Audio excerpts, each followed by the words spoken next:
Oh, stumbling upon this hidden refuge is no accident. Perhaps the Emperor himself guided your steps here. Follow me, sit beside the fire, and take some rest. There's a long road ahead of you among the stars, so feel free to ease your mind and listen to my tales.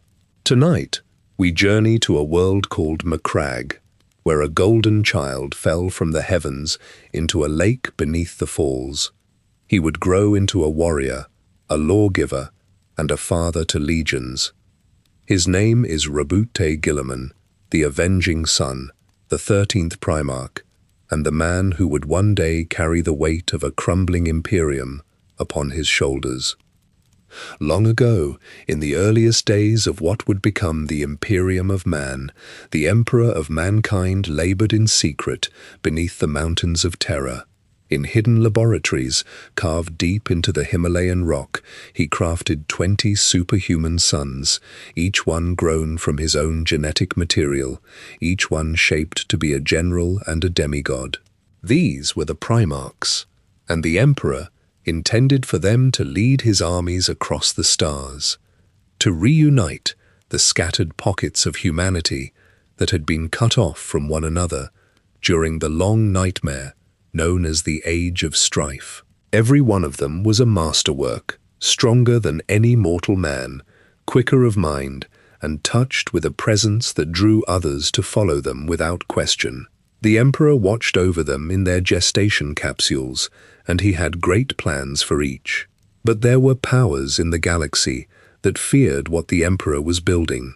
In the immaterial realm beyond reality, in the churning sea of the warp, the dark gods of chaos stirred with dread at the thought of a unified mankind marching beneath a single banner.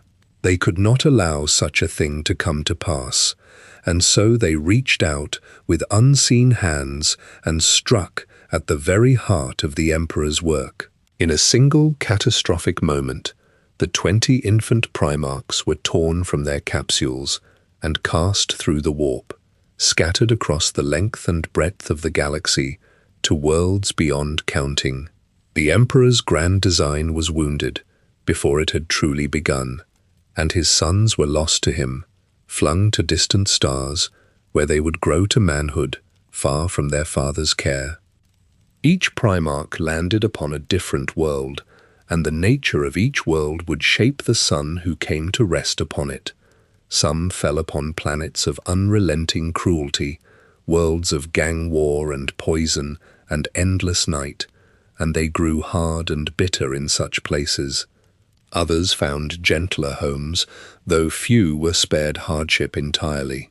The 13th of these sons, the one whose tale we follow tonight, was carried through the immaterial storm and deposited upon a world called Macragge, far out in the galactic east, in the region that men would one day name the Ultima Segmentum. It was a fortunate landing, for Macragge had weathered the Age of Strife better than most. Where other worlds had fallen into ruin and barbarism, Macragge retained its order, its cities, and its civilization, and it was upon this world of law and structure that the golden child would be raised. His gestation capsule descended through the skies of Macragge and came down near a place called Hera's Falls, in a green and pleasant valley where water tumbled from the heights into a wide and glittering lake. There the pod rested among the reeds, its seals still glowing faintly with the residual power of its journey, and within it lay a perfectly formed infant, golden of hair, wrapped in a nimbus of soft light. The child did not cry, nor did he fear the strange new world into which he had been thrown. He simply waited, as though he already understood that his destiny would find him. And find him it would, for on the very night of his arrival, a powerful man, far away in the capital city of Macragge, lay dreaming a dream that would change the course of 2 lives, and eventually the fate of the entire Imperium of Man. Across the wide expanse of the galaxy, the infant Primarchs crashed onto worlds covered in irradiated ash, acidic swamps, or subterranean penal colonies cut off from starlight. On the world of Macragge, starlight illuminated solid stone aqueducts and paved transit arteries stretching across the continents. Settlers cultivated vast tracts of terraced wheat fields, harvesting grain with heavy mechanized combine engines. Water flowed through massive filtration plants into cities built of white marble and ferrocrete. Industrial atmospheric scrubbers pumped clean air across the skyline. Soldiers in uniform ranks patrolled the borders with las rifles, enforcing local laws and maintaining strict order. Factories on Macragge stamped out plasteel plates for armor, and data looms processed planetary census information on ticking cogitator screens. In the capital city of Magna Macragge Civitas, scribes recorded trade shipments of iron, lumber, and grain on glass data slates, while magistrates held public courts on elevated stone platforms. Citizens moved through open plazas, trading manufactured goods for agricultural produce.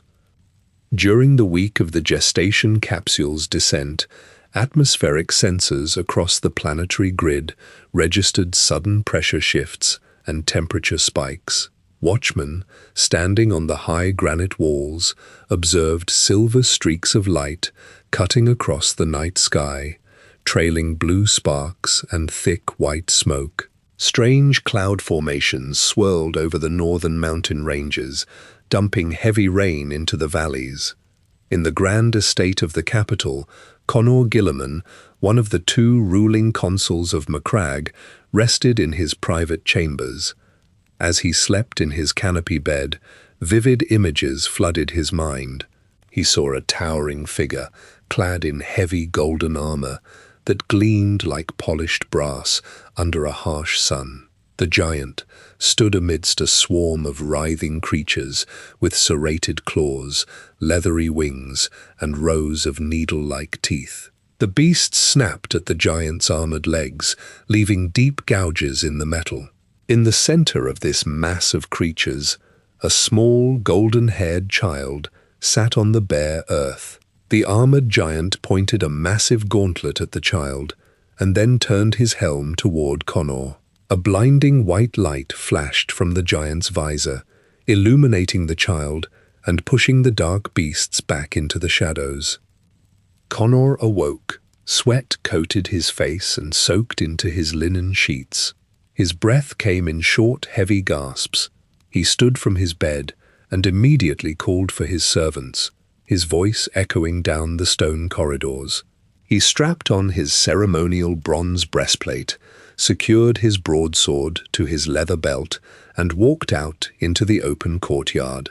His personal bodyguard, a retinue of 50 armored men, equipped with heavy slug throwers and steel halberds, assembled by the wrought iron gates. Connor ordered them to mount their transport vehicles. The convoy of heavy-wheeled rovers drove out of the city gates, kicking up thick trails of dry earth and gravel. They traveled toward the valley of Laponis, following the steep incline of the mountain passes. Tall pine trees lined the dirt road, and the temperature dropped sharply as the elevation increased. The smell of burning promethium fuel mixed with the scent of pine needles. The sound of crashing water grew louder over the rumble of the engine blocks. The convoy arrived at the edge of Hera's Falls, where millions of gallons of glacial water plunged over a jagged granite cliff into a deep, churning basin. At the base of the waterfall, a deep furrow cut through the muddy bank and tore up thick clusters of green reeds. At the end of the trench sat a metallic capsule. Heat waves distorted the air around the hull, and steam hissed as the cold river water washed against the scorched metal. Connor stepped down from his transport and approached the crater. His guards fanned out in a wide perimeter, raising their weapons toward the surrounding tree line and scanning the brush. Connor stepped into the mud, his heavy boots sinking into the wet earth. He placed his hands on the exterior of the pod. The locking mechanisms clicked in rapid succession, and the heavy metal canopy hissed open, releasing a dense cloud of pressurized vapor. Inside the padded interior, a male infant with bright golden hair looked up at him. A soft, luminescent glow radiated directly from the child's skin, casting a warm golden light over Connor's weathered face. The infant reached up with a small, perfectly formed hand. Connor looked at the child, recognizing the exact face from his dream, and he reached down to lift the infant from the pod, pulling him out of the strange metal cradle. Connor wrapped the boy in his own heavy woolen cloak to protect him from the chill of the waterfall's mist. The bodyguards lowered their weapons, staring at the glowing child in complete silence. Connor held the infant close to his chest, feeling the immense heat radiating from the small body. He turned back toward the transport vehicles, carrying the boy away from the smoking crater. The convoy engines rumbled, and Connor began the long journey back to the capital, bringing a new son to the highest echelons of Macraggian nobility. The convoy of heavy-wheeled rovers returned to the capital city of Magna Macragge Civitas, their tires leaving deep tracks in the dirt along the paved stone avenues. Connor carried the child into the grand hall of his estate, a massive structure built of white marble blocks, polished granite floors, and reinforced steel beams. A group of Macraggian magnates, wealthy landowners clad in thick fur mantles and embroidered silk tunics, gathered around the heavy oak center table to inspect the metallic capsule recovered from the falls. They ran their fingers over the scorch marks on the hull, examining the seamless adamantium plating, the complex chronometric dials, and the interlocking stasis seals. The scholars and engineers among the magnates measured the thermal output of the metal and recorded the energy readings on glass data slates. They recognized the pod as a piece of machinery surpassing the technological capabilities of their own manufactorums and orbital shipyards. Standing before the assembly of nobles, Connor formally adopted the golden-haired infant as his own flesh and blood. He gave the boy the name Roboute, a word drawn from the ancient mountain dialects of Macragge, translating directly to Great One. To direct the daily schedule of his new son, Connor turned to his seneschal, a woman named Tarasha Uten. Tarasha wore a high-collared black dress adorned with the silver chain of her administrative office. She walked with a perfectly straight spine and carried a thick wooden ledger under her arm at all times. She organized the household staff, dictated the strict feeding schedules, and oversaw the boys' routines with rigid discipline. Roboute consumed vast amounts of protein, nutrient-dense grain, and purified water to fuel his staggering biological development. His physical growth accelerated at a rate that alarmed the palace apothecaries. By his first year, he stood as tall as a mortal adolescent, with thick bands of muscle shaping his wide shoulders and deep chest. At the age of 3, he surpassed the height of the estate's tallest veteran guardsman. He practiced in the sunlit training yards with full-weight steel broadswords and heavy bronze shields, splintering thick oak practice dummies with single, sweeping strikes. His skin possessed a dense, hardened quality, resisting the cuts, bruises, and abrasions common to intense physical exertion. His intellect developed just as rapidly as his skeletal frame. Connor hired the most knowledgeable scholars, logisticians, and military veterans on the planet to instruct his son. Tutors placed hundreds of vellum scrolls, heavy leather-bound books, and illuminated data slates on Roboute's wide wooden desk. The boy scanned pages of dense text in seconds, committing every word, architectural diagram, and mathematical formula to his eidetic memory. He studied the complex infrastructure of Macragge, memorizing the planetary trade manifests, the agricultural yield projections for every province, and the exact volumetric output of the civic water filtration plants. In the grand map rooms, retired generals spread out wide parchment charts of the continent across slanted tables. Roboute moved carved wooden blocks representing infantry companies, artillery batteries, and armored columns across the topographical grids. He calculated precise supply line requirements, artillery trajectories, and troop deployment timetables using brass measuring calipers and chalk. He corrected the historical battle plans of his veteran instructors, pointing out geometric flaws in their defensive formations and charting optimal flanking routes through rocky, mountainous terrain. Conor personally took charge of Roboute's education in statecraft and philosophy. The consul brought his son into the high civic courts, where the two of them sat on elevated stone benches overlooking the petitioners. Roboute watched his father settle land disputes, examine tax ledgers, and issue civil decrees stamped with red wax. Conor took the boy out of the palace and into the terraced wheat fields and the humming manufactorums. They walked together past labourers sweating over hot iron forges and farmers driving heavy combine engines through the golden crops. Conor instructed Roboute to observe the labour of the common citizens, emphasizing that the strength of a civilization relied entirely on the structured output and physical health of its workforce. Roboute internalized these lessons, formulating new administrative protocols and logistical frameworks to optimize the city's production lines. He drafted revised civil codes on long sheets of parchment, creating complex systems to ensure fair resource distribution and highly efficient urban planning. Conor implemented his son's designs across the capital, resulting in immediate, measurable increases in grain surplus and refined metal production within the city's storehouses. The landed nobility of Macragge observed these progressive changes from the balconies of their private, walled estates.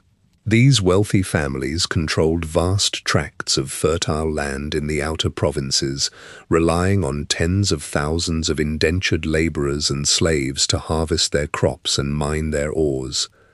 They wore heavy gold jewellery, drank imported wine from crystal goblets, and hoarded the immense profits of their brutal operations. The second ruling consul of Macragge, a man named Guilliman, hosted these angry landowners in his opulent dining halls. Guilliman listened to their grievances, drumming his jeweled fingers against his long wooden table, and began holding secret meetings in the shadowed back rooms of his manor to discuss the future of the world's leadership. Conor wore the bronze wreaths of a military conqueror on his brow long before he assumed the highest civic office. Before his 25th year, he marched infantry columns across the largest landmass of Macragge. His heavy boots crushed the dry scrub of the western steppes, and his artillery batteries shattered the stone fortresses of opposing warlords. He stood over heavy wooden campaign tables in canvas command tents, pointing steel daggers at map coordinates, and directed massed infantry formations to secure vital river crossings. Soldiers under his command dug deep trenches in the frozen mud of the high valleys and fired synchronized las volleys into the ranks of resisting armies. Through these physical conquests, Conor secured the borders of the civilized lands and brought the continent under the direct control of the capital.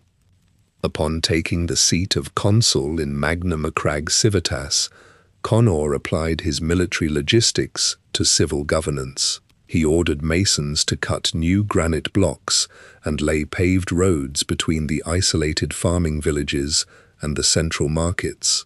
He distributed stamped iron tokens to the labourers, ensuring they received daily rations of wheat and clean water in exchange for their work.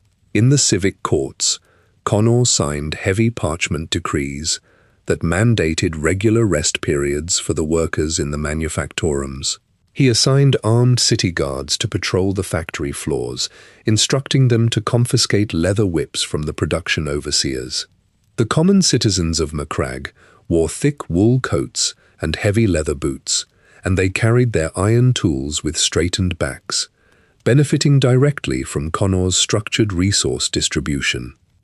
Across the deep ravines and forested hills outside the capital, the landed nobility maintained massive private estates.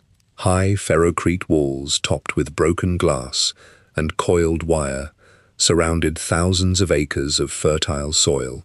Inside these perimeters, vast armies of indentured servants and slaves worked the earth. The slaves wore ragged burlap sacks and walked on bare, calloused feet. They swung heavy iron picks in the deep ore mines and carried massive woven baskets of harvested grain on their bleeding shoulders. The nobles extracted every physical ounce of labor from these workers to fill their own subterranean storage vaults. The aristocrats sat in high-backed velvet chairs within their climate-controlled manors, wearing layers of embroidered silk and heavy gold chains. They drank fermented grape wines from imported crystal goblets and carved roasted meats with silver knives. Gallen, the second ruling consul of Macragge, stood at the center of this aristocracy. He possessed a wide, heavy frame, and rings of polished jade squeezed his thick fingers. Gallen hosted grand banquets in his expansive dining halls, where hundreds of fat wax candles cast flickering light over long mahogany tables. He gathered the wealthiest landowners and mining barons to these feasts. They leaned close over their porcelain plates, whispering over the sounds of clinking silverware. They pointed at the parchment copies of Connor's new labor laws and crushed the documents in their fists. They calculated the exact tonnage of lost grain and the diminishing output of their private foundries caused by the new civic regulations. Gallen tapped his signet ring against his crystal goblet, drawing the attention of the assembled nobles. He unrolled a topographical map of Macragge and traced his thick finger along the trade routes connecting the outer estates to the capital city. He instructed the barons to stockpile their weapons and lock the gates of their grain silos, stopping all shipments to the public storehouses. In the subterranean vaults beneath his manor, Gallen's private guards handed out loaded slug throwers and sharpened steel blades to hired mercenaries. The mercenaries wore bare iron breastplates wiped clean of heraldry and communicated through coded hand signals in the dark alleys of the capital, exchanging heavy pouches of stamped coins. Connor observed the dropping grain levels in the civic silos. He read the glass data slates showing the sudden halt of iron ore shipments from Gallen's territories. The consul recognized the physical preparations for armed conflict. He summoned his veteran commanders to the marble map rooms of his palace and ordered them to inspect the garrisons. He watched the city guard sharpen their halberds and load extra power packs into their lass rifles, positioning them along the inner walls of the capital. As the nobles hoarded resources and the civic guards retreated to the capital walls, the northern highways lay completely exposed. North of the capital, the terrain fractured into steep, jagged mountain ranges and deep, shadow-filled ravines. This region, known as Illyrium, housed clans of mountain bandits who wrapped themselves in thick animal furs and carried rusted projectile weapons. The bandits watched the heavy transport convoys stalling on the lower dirt roads. The Illyrian raiders descended from the high peaks, striking the vulnerable merchant caravans and dragging stolen crates of food and munitions back into their fortified mountain caves. The situation required a direct military response to secure the northern borders, and Connor looked to the young, towering figure of his adopted son to lead the pacification force into the jagged heights. Roboute Guilliman fastened thick plasteel plates over his shoulders and stepped to the front of the Macragian expeditionary column. 3,000 uniformed infantrymen stood in perfect ranks behind him, gripping las rifles and carrying heavy canvas rucksacks. Conor had granted Roboute total command over these soldiers. The young commander raised his arm and signaled the advance. The fully equipped troops marched out of the central staging grounds, their heavy boots striking the paved stone roads in a synchronized rhythm. They moved north, moving past the flat agricultural plains and entering the steep, jagged foothills of Illyrium. The ground changed from soft cultivated soil to loose shale and jagged granite outcroppings. Freezing air blew through the narrow ravines, carrying heavy rain that beaded on the soldiers' iron helmets. Roboute walked at the very front of the formation, his massive frame absorbing the heavy winds for the men following him. He carried a thick steel broadsword and a heavy bronze shield, and his eyes scanned the high ridges for movement among the rocks. The Illyrian tribesmen attacked from the elevated rocks. They rolled massive granite boulders down the steep inclines and fired solid slug projectiles from rusted rifles. Roboute directed his forces using sharp hand signals. He divided his infantry into 3 distinct groups. The first group knelt behind heavy iron pavises, firing concentrated las volleys into the cliff faces to suppress the ambushers. The second group deployed mortar batteries in the shallow depressions, calculating physical trajectories on glass data slates and launching explosive shells directly into the mountain caves. Roboute led the third group up the steepest goat paths, climbing the sheer rock walls while enemy fire ricocheted off his bronze shield. He reached the summit and engaged the Illyrian fighters in close combat. He swung his broadsword in wide arcs, shattering their wooden clubs and cleaving through their hardened leather armor. He moved with a speed that contrasted with his immense size, stripping the weapons from the clan leaders and knocking them to the ground with the flat of his blade. The surviving bandits dropped their weapons and knelt on the cold stone. Roboute stood over them, his armor dented and covered in grey rock dust. He handed the clan chieftains stamped iron tablets, guaranteeing them daily grain rations and secure land rights in exchange for their labor and loyalty to the capital. The chieftains looked at the giant holding the tablets, took the pieces, and bowed their heads. The raids on the merchant caravans ceased completely that afternoon. Simultaneously, a massive fleet dropped out of the warp into the Espandor system, a neighboring collection of planets located several light years away. A flagship wrapped in thick adamantium armor and shaped like a soaring raptor led the armada. Plasma drives burned with blinding white intensity, pushing the miles-long vessel through the void. Inside the ship's command bridge, the Emperor of Mankind stood over a glowing hololithic projection table. He wore towering golden armor detailed with lightning bolt motifs. Hundreds of space marines, genetically enhanced warriors clad in thick ceramite plating, stood in rigid formations on the observation decks. They gripped massive bolter weapons and waited for deployment orders. The Emperor brought his fleet into the low orbit of Espandor, and heavily armed dropships descended through the atmosphere to land on the capital world. The local planetary governors walked out of their stone fortresses and knelt before the golden giant. The Emperor demanded detailed star charts and census data for the surrounding sector. The governors handed over glass data slates containing trade records from nearby star systems. One slate detailed regular shipments of refined iron and grain from a remarkably stable, highly civilized world named Macrag.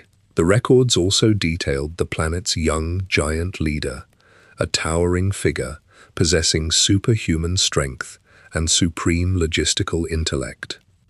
The Emperor read the specific data on the glowing screen. He recognized the distinct physical description and the administrative output instantly. He ordered his shipmasters to recalibrate the fleet's navigational cogitators and set a direct course for the Macragge system. The massive void engines ignited, and the golden flagship turned toward the deep eastern starfield. Back in the Illyrian mountains, Roboute finished constructing the final solid stone watchtowers to secure the northern passes. He sat inside a canvas tent, reviewing the supply manifests on a wooden table. A frantic scout rider on a gas-powered monocycle sped into the camp, the vehicle's engine sputtering and kicking up a cloud of loose dirt. The rider leaped from the saddle, ran into the tent, and handed Roboute a crumpled parchment scroll sealed with black wax. The scout's uniform bore heavy slash marks, and fresh blood soaked through the fabric of his sleeve. Roboute broke the seal and read the hastily scribbled ink. The message described armed mercenaries burning the civic storehouses in the capital city and Guilliman's forces breaching the inner walls of the consul's palace. Roboute stood up, his head brushing the top of the canvas tent. He strapped his bronze shield to his forearm, walked out into the freezing mountain air, and ordered his commanders to turn the entire column south, toward Magna Macragge Civitas. The expeditionary column moved down from the Illyrian highlands in a forced march. The heavy transports burned their promethium fuel reserves, grinding their armored treads over the uneven shale of the mountain passes. Roboute stood in the open bed of the lead carrier, gripping the metal railing as the convoy tore through the outer agricultural plains. The terraced wheat fields burned around them, sending thick columns of black smoke into the upper atmosphere. Smashed combine engines lay overturned in the mud, leaking volatile fluids into the irrigation trenches. Roboute pointed his broadsword toward the horizon, where the white marble spires of Magna Macragge Civitas rose above the city walls. Thick soot obscured the upper levels of the consul's palace, and the rhythmic crack of heavy slug throwers echoed over the roar of the convoy's engines. The convoy reached the northern gates of the capital. Guilliman's hired mercenaries had blocked the heavy iron portcullises with overturned merchant wagons and splintered wooden crates. Roboute jumped from the moving transport before it fully stopped, his boots cracking the stone pavement. He leveled his heavy bronze shield, tucked his chin behind the rim, and charged directly into the barricade. The impact shattered the reinforced timber and sent chunks of iron flying into the air. He swung his broadsword in tight, brutal arcs, cleaving through the breastplates of the defending mercenaries. His infantry poured through the breach behind him, leveling their lass rifles and firing concentrated volleys into the mob holding the gatehouse. The mercenaries fell back, dropping their weapons and scattering into the narrow side streets as the organized column pushed into the city proper. Roboute advanced straight down the central transit artery toward the consul's estate. Dead civic guardsmen lay on the granite steps of the administrative buildings, their armor punctured by solid slug rounds. The iron gates of the palace hung open, their hinges melted by focused thermal charges. Inside the main courtyard, a group of Guilliman's private enforcers fired up at the high balconies from behind stone fountains. Roboute broke from his infantry line and charged across the open plaza, his armored shoulders dropping the enforcers into the crushed marble. He stepped over the dead and moved into the main hall. He climbed the grand staircase 3 steps at a time, his heavy boots shaking the wooden banisters.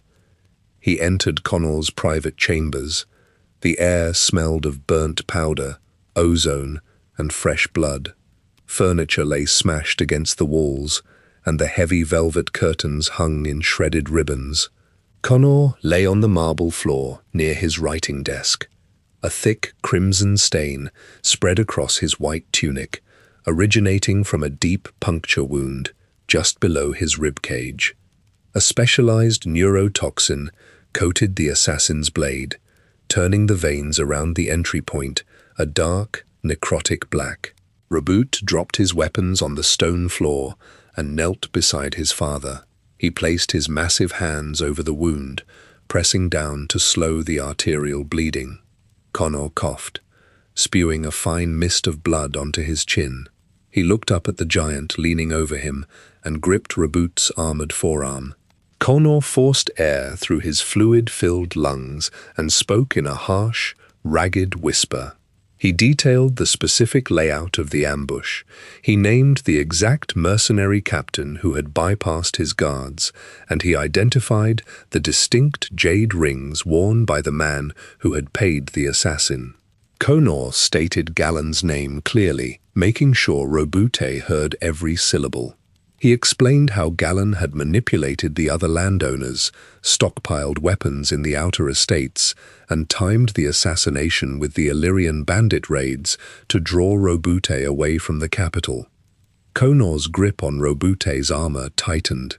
He gave his son a final set of administrative instructions. He ordered Roboute to strip the rebellious nobility of their titles, dismantle their private armies, and redistribute their massive land holdings directly to the indentured laborers. Connor's voice dropped lower, the neurotoxin finally arresting the function of his heart and lungs. His chest stopped moving, and his hand slipped from Roboute's arm, hitting the marble floor. Roboute remained kneeling on the cold stone. He removed his gauntlet, reached down, and closed his father's eyes. Outside the chambers, the sounds of fighting completely faded.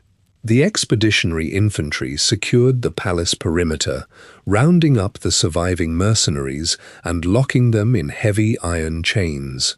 Roboute picked up his broadsword from the floor. He wiped the accumulated dust from the blade and walked out onto the high balcony overlooking the burning city. He looked out over the shattered barricades, the smoking storehouses, and the panicked citizens crowding the lower plazas.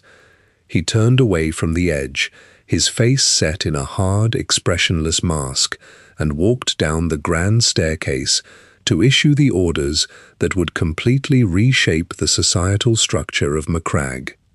Roboute Guilliman descended the grand staircase of the palace and issued immediate orders to his infantry commanders. The expeditionary troops fanned out across Magna Macragge Civitas. They marched in tight formations down the cobbled streets, leveling their las rifles at the remaining pockets of mercenary resistance. The hired fighters dropped their weapons and raised their empty hands when they saw the giant Primarch advancing behind the heavy infantry shields. Guilliman led a detachment directly to the fortified manor of the second consul, Gallen. The heavy adamantium gates of the estate, Guilliman stepped forward and struck the metal plates with his bare fists, bending the locking bars and tearing the heavy iron hinges from the stone walls. Inside the opulent dining hall, Gallen cowered beneath a long mahogany table, clutching small leather pouches filled with stamped iron coins. The Macraggian soldiers dragged him out by his embroidered silk robes and threw him onto the polished marble floor. Guilliman convened a public tribunal in the central civic plaza the following morning. He stood on the elevated stone platform, holding the blood-stained parchment scrolls containing Connor's dying testimony. Thousands of citizens wearing thick wool coats gathered around the platform, watching the giant in complete silence. Guilliman read the charges of treason, murder, and resource hoarding aloud for the crowd to hear. He then pronounced the sentence of death for Gallen and his primary co-conspirators. Executioners wearing chainmail vests forced the wealthy landowners to their knees. They laid their heads across heavy wooden chopping blocks. The executioners raised broad steel axes and brought them down, severing the traitors' heads from their shoulders. The heads rolled across the cobblestones, and dark blood pooled on the grey stone blocks. Guilliman watched the executions with a rigid, unmoving posture, fulfilling his father's final directive. Following the executions, Guilliman formally assumed the title of sole consul of Macragge. He sat alone on the high stone bench in the civic courts and began dismantling the old aristocratic systems. He dispatched armed marshals to the outer provinces. These marshals cut the padlocks off the massive grain silos and pushed open the heavy iron doors of the subterranean storage vaults.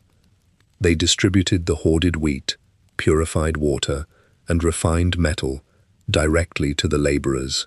The indentured servants stripped off their ragged burlap sacks and put on standardized cotton uniforms provided by the civic armories. Guilliman ordered his civic surveyors to deploy with heavy brass measuring chains to divide the vast walled estates into smaller, manageable agricultural plots. He handed stamped iron deeds to the men and women who drove the heavy plows and harvested the crops, granting them total ownership of the land. Guilliman removed inherited titles from Macraggian law completely. He established a strict system of meritocracy built around extensive civil and military examinations. Scribes handed out ink vials and parchment to thousands of applicants. Citizens sat at long wooden desks in the public halls, writing mathematical formulas, logistical solutions, and architectural plans. Guilliman personally reviewed the documents. He assigned former miners to oversee the deep ore excavation protocols based on their exact knowledge of the subterranean fault lines. He promoted frontline soldiers to command ranks based on their documented kill ratios and tactical maneuvering during the Illyrian campaign, entirely ignoring their familial lineage. Factory workers who demonstrated an understanding of fluid dynamics received promotions to manage the civic water filtration plants. Under this system, the factories produced plasteel plates and heavily armored transport vehicles at triple their previous output. For 5 years, Macragge operated under Guilliman's direct supervision. The city of Magna Macragge Civitas expanded outward.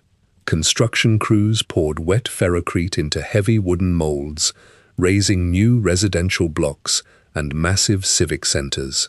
Atmospheric scrubbers filtered the factory exhaust, leaving the sky a clear, uninterrupted blue. Interplanetary trade ships launched from the orbital docks, carrying surplus grain, heavy timber, and manufactured goods to neighboring star systems in the ultramar sector. The military trained daily in the open fields, marching in perfect grid formations and practicing synchronized las volley firing patterns and heavy artillery deployment until every movement became exact and flawless. Guilliman walked among his people, his golden hair catching the sunlight, watching the citizens trade fresh meat and root vegetables in the open markets. High above the clear atmosphere of Macragge, deep space Auspex arrays detected a massive spatial anomaly. A rift tore open in the vacuum, releasing bursts of violet and blue radiation. A fleet of colossal warships emerged from the warp, their adamantium hulls casting long shadows over the planetary orbital defense platforms. At the center of the armada flew a soaring Raptor flagship, its plasma drives burning bright against the black void. The Emperor of Mankind brought his golden armor and his legions of genetically enhanced warriors to the edge of Guilliman's thriving world. The arrival of the Imperial fleet triggered every Auspex scanner and proximity alarm across the Macraggian orbital grid. Inside the capital, civic guardsmen raised their long-barreled slug throwers toward the sky as the massive dropships, painted in the deep gray and polished gold of the early Imperial fleets, descended through the clouds. The heavy thrusters burned the air, sending shockwaves across the paved transit arteries and rattling the glass panes in the merchant plazas. the lead vessel set down in the center of the grand courtyard before the consul's palace, its landing struts cracking the marble pavement. A heavy iron ramp lowered with a hiss of pressurized hydraulics. A towering figure emerged from the interior of the transport, clad in intricately wrought golden armor that reflected the bright midday sun. He carried a massive sword strapped to his hip and wore a red velvet cape that snapped in the wind generated by the cooling engines. Roboute Guilliman walked out onto the steps of the palace to meet the arrival. He stood completely still as the golden giant approached. Guilliman wore a simple white tunic over his dense musculature and carried no weapons. He matched the emperor's massive height perfectly, the two figures standing eye to eye above the gathering crowd of citizens and soldiers. The emperor looked over the polished granite of the palace, the clear, unpolluted sky, and the uniformed guards standing in perfect ranks along the perimeter. He extended his armored gauntlet.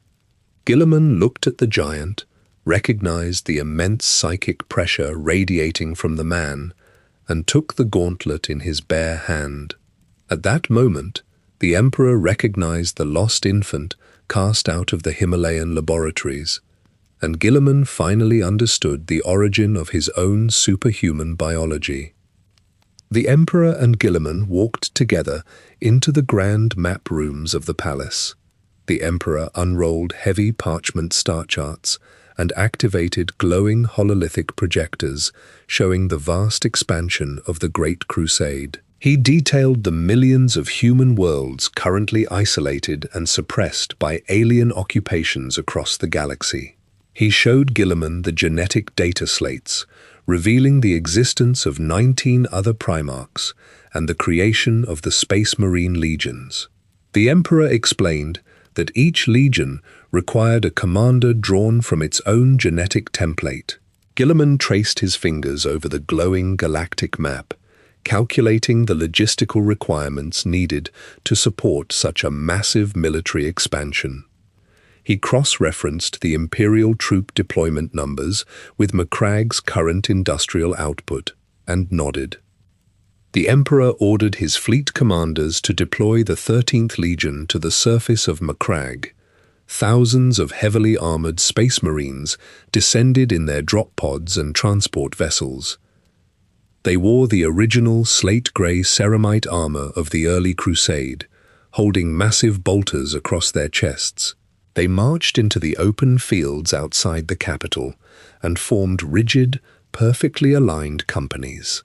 Guilliman walked down the length of the formation, inspecting the heavy bolters, the interlocking joints of their power armor, and the precise discipline of the troops. These warriors carried his exact genetic code in their blood. The Emperor stood on an elevated viewing platform and formally granted Guilliman absolute command over the 13th Legion, officially renaming them the Ultramarines. Guilliman immediately applied his Macraggian administrative protocols to the Legion. He ordered his data scribes to compile massive ledgers detailing the exact combat performance, bolter ammunition consumption, and casualty rates of every active company. He structured the Legion into highly specific tactical chapters, assigning clear logistical supply lines to each unit. He directed the civic factories of Macragge to transition their production lines, stamping out heavy ceramite plating, long-range voxcasters, and standardized combat blades for the expanding army. He required every Space Marine to study the architectural and civil engineering texts he had drafted during his youth, mandating that his warriors must know how to construct fortresses and govern populations, not just destroy them. Under Guilliman's direct command, the Ultramarines integrated seamlessly with the Macraggian planetary defense forces. The giant Primarch stood before his assembled commanders, pointing at the holographic projections of nearby star systems. He laid out a precise schedule for the conquest and integration of the surrounding sectors. He instructed his captains to secure the agricultural worlds first, establishing a solid supply line of raw grain and protein before targeting the heavily fortified industrial planets. He equipped his fleets with standardized targeting cogitators and synchronized the void shield generators across the entire armada. With the Emperor watching from the observation deck of his golden flagship, Guilliman gave the order to launch, sending the massive fleet of the Ultramarines out of the Macragge system to begin their systematic expansion across the galactic east. The Great Crusade carried the banner of the Imperium outward from Terra, and the Ultramarines under Roboute Guilliman became its most efficient instrument of expansion. Guilliman did not just conquer worlds, he integrated them. When the 13th Legion struck a non-compliant planet, they deployed with overwhelming, calculated force. Drop pods slammed into specific tactical intersections, severing the enemy command structures and cutting off supply routes. The Space Marines moved with synchronized precision, executing firing patterns that left opposing armies crushed within hours. Once the shooting stopped, the Ultramarines did not leave a smoking crater behind. Guilliman ordered his forces to rebuild the planetary infrastructure immediately. Space Marines laid the foundations for new ferrocrete highways, constructed massive orbital defense platforms, and installed high-capacity atmospheric scrubbers. They left behind a fully operational, compliant world capable of contributing raw materials and trained soldiers directly to the Imperial war effort. The worlds conquered and integrated by the 13th Legion formed a massive, highly stable sub-empire in the galactic east known as Ultramar. With Macragge as its capital, Ultramar grew to encompass 500 perfectly ordered star systems. Huge commercial fleets hauled billions of tons of grain, refined adamantium, and complex machinery along the established warp routes between the planets. Civic courts on every world operated using the exact legal framework Guilliman had drafted years earlier. Due to this extreme efficiency and high recruitment pool, the Ultramarines swelled in numbers, quickly becoming the largest Space Marine Legion in the entire Imperium. Guilliman directed this vast force from his flagship, the Macragge's Honor, standing over humming hololithic map tables and plotting the conquest of the surrounding sectors with brass calipers. Guilliman maintained a rigid philosophy regarding the function of his warriors. He instructed his captains that a Space Marine was not merely a weapon of terror. He gathered his officers in the grand briefing rooms, the glow of the tactical maps reflecting off their polished blue ceramite armor, and outlined his doctrine of warfare. He stated that the warrior who acts out of honor cannot fail. His duty is honor itself. Even his death, if it is honorable, is a reward and can be no failure, for it has come through duty. He told them to seek honor as they acted, and they would know no fear. The Ultramarines carried this doctrine into every engagement, prioritizing the protection of civilian populations and the preservation of vital civic architecture, even in the midst of heavy combat. However, not all of the Primarchs shared Guilliman's view on warfare and integration. Across the galaxy, the other Space Marine legions prosecuted the Great Crusade in vastly different ways. The Night Lords utilized extreme terror tactics, skinning enemy combatants and broadcasting their screams over planetary vox networks. The World Eaters, led by Angron, relied on mass, frenzied infantry charges, butchering the populations of resisting worlds in close-quarters combat with revving chain axes. The Word-Bearers, commanded by Lorgar Aurelian, spent years erecting massive stone cathedrals on the planets they conquered, forcing the populations to worship the Emperor of Mankind as a living god. This religious veneration directly violated the Emperor's central decree. The Emperor promoted the imperial truth, a doctrine built entirely on science, logic, and rational thought, explicitly outlawing all forms of religion and superstition. He recognized that Lorgar's actions slowed the progress of the crusade and spread banned religious texts across the compliant worlds. The emperor decided to physically demonstrate his absolute rejection of Lorgar's worship. The emperor ordered Guilliman and the Ultramarines to travel to the planet of Monarchia, a world recently conquered by the Word-bearers. Lorgar had constructed a massive, perfectly symmetric city on the surface, filling it with gold-plated shrines and towering statues of the emperor. The Ultramarines deployed to the surface and ordered the civilian population to evacuate the capital immediately. Once the citizens cleared the blast zone, Guilliman signaled his orbital fleet. The massive warships trained their primary macro cannons and orbital lances on the city and fired.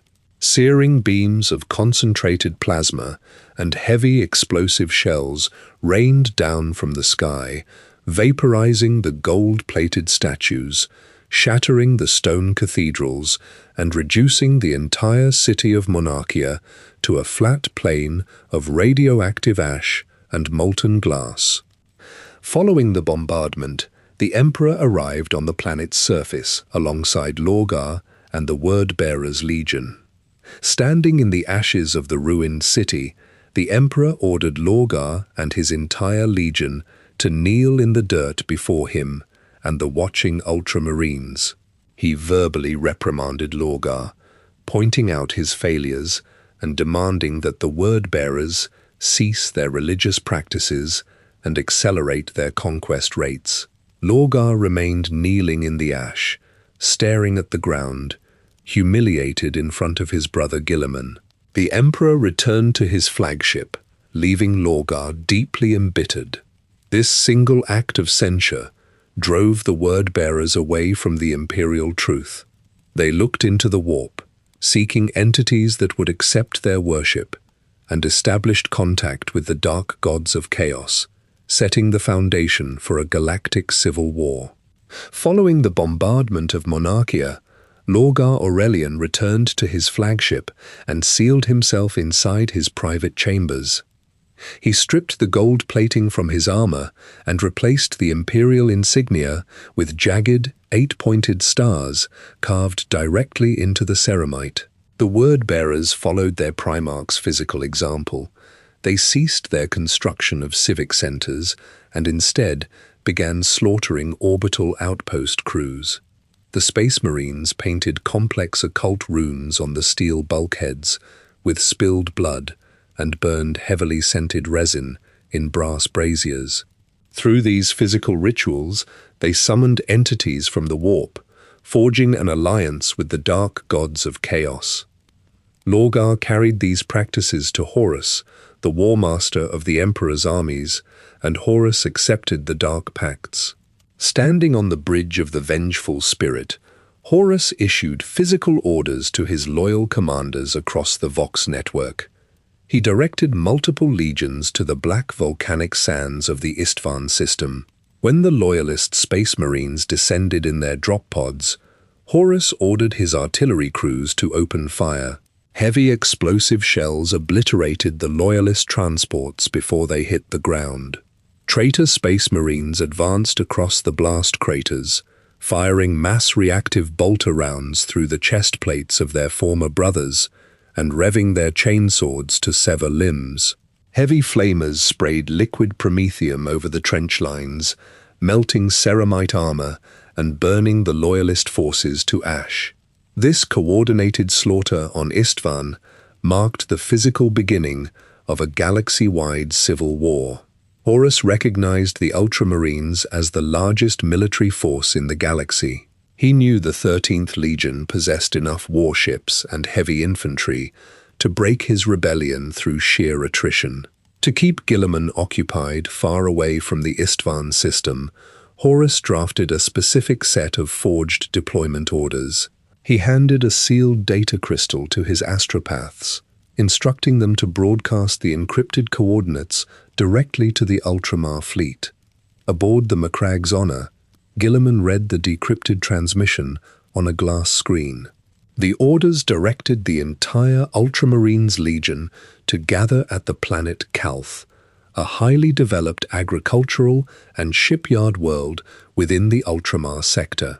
The text stated that a massive Orc empire was migrating toward the Viridian system, and Horus commanded Guilliman to join forces with Lorgar and the Word-Bearers to eliminate the alien threat. Guilliman accepted the orders immediately. He mobilized his captains, directing thousands of slate-blue warships to break orbit and activate their plasma drives. The logistical mobilization showcased Guilliman's structured military doctrine. Heavy lifters carried rows of armored tanks, towering war engines of the Legio Praesagius, and millions of rounds of bolter ammunition into the cargo holds of the strike cruisers. Thousands of auxiliary Macraggian infantrymen marched up the iron loading ramps, securing their lass rifles in the bulkheads. Servitors loaded crates of purified water, medical supplies, and promethium fuel onto the transport barges.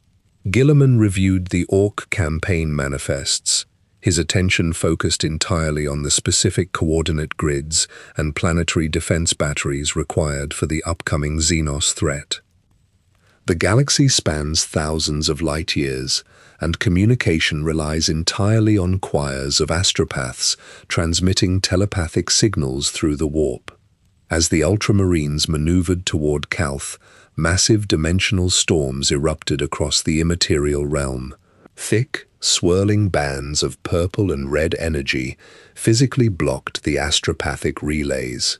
The navigators on Guilliman's ships stared at static-filled surveyor screens, unable to chart clear paths through the boiling plasma of the warp routes. The psychic choirs stationed in the communication spires suffered massive neural feedback.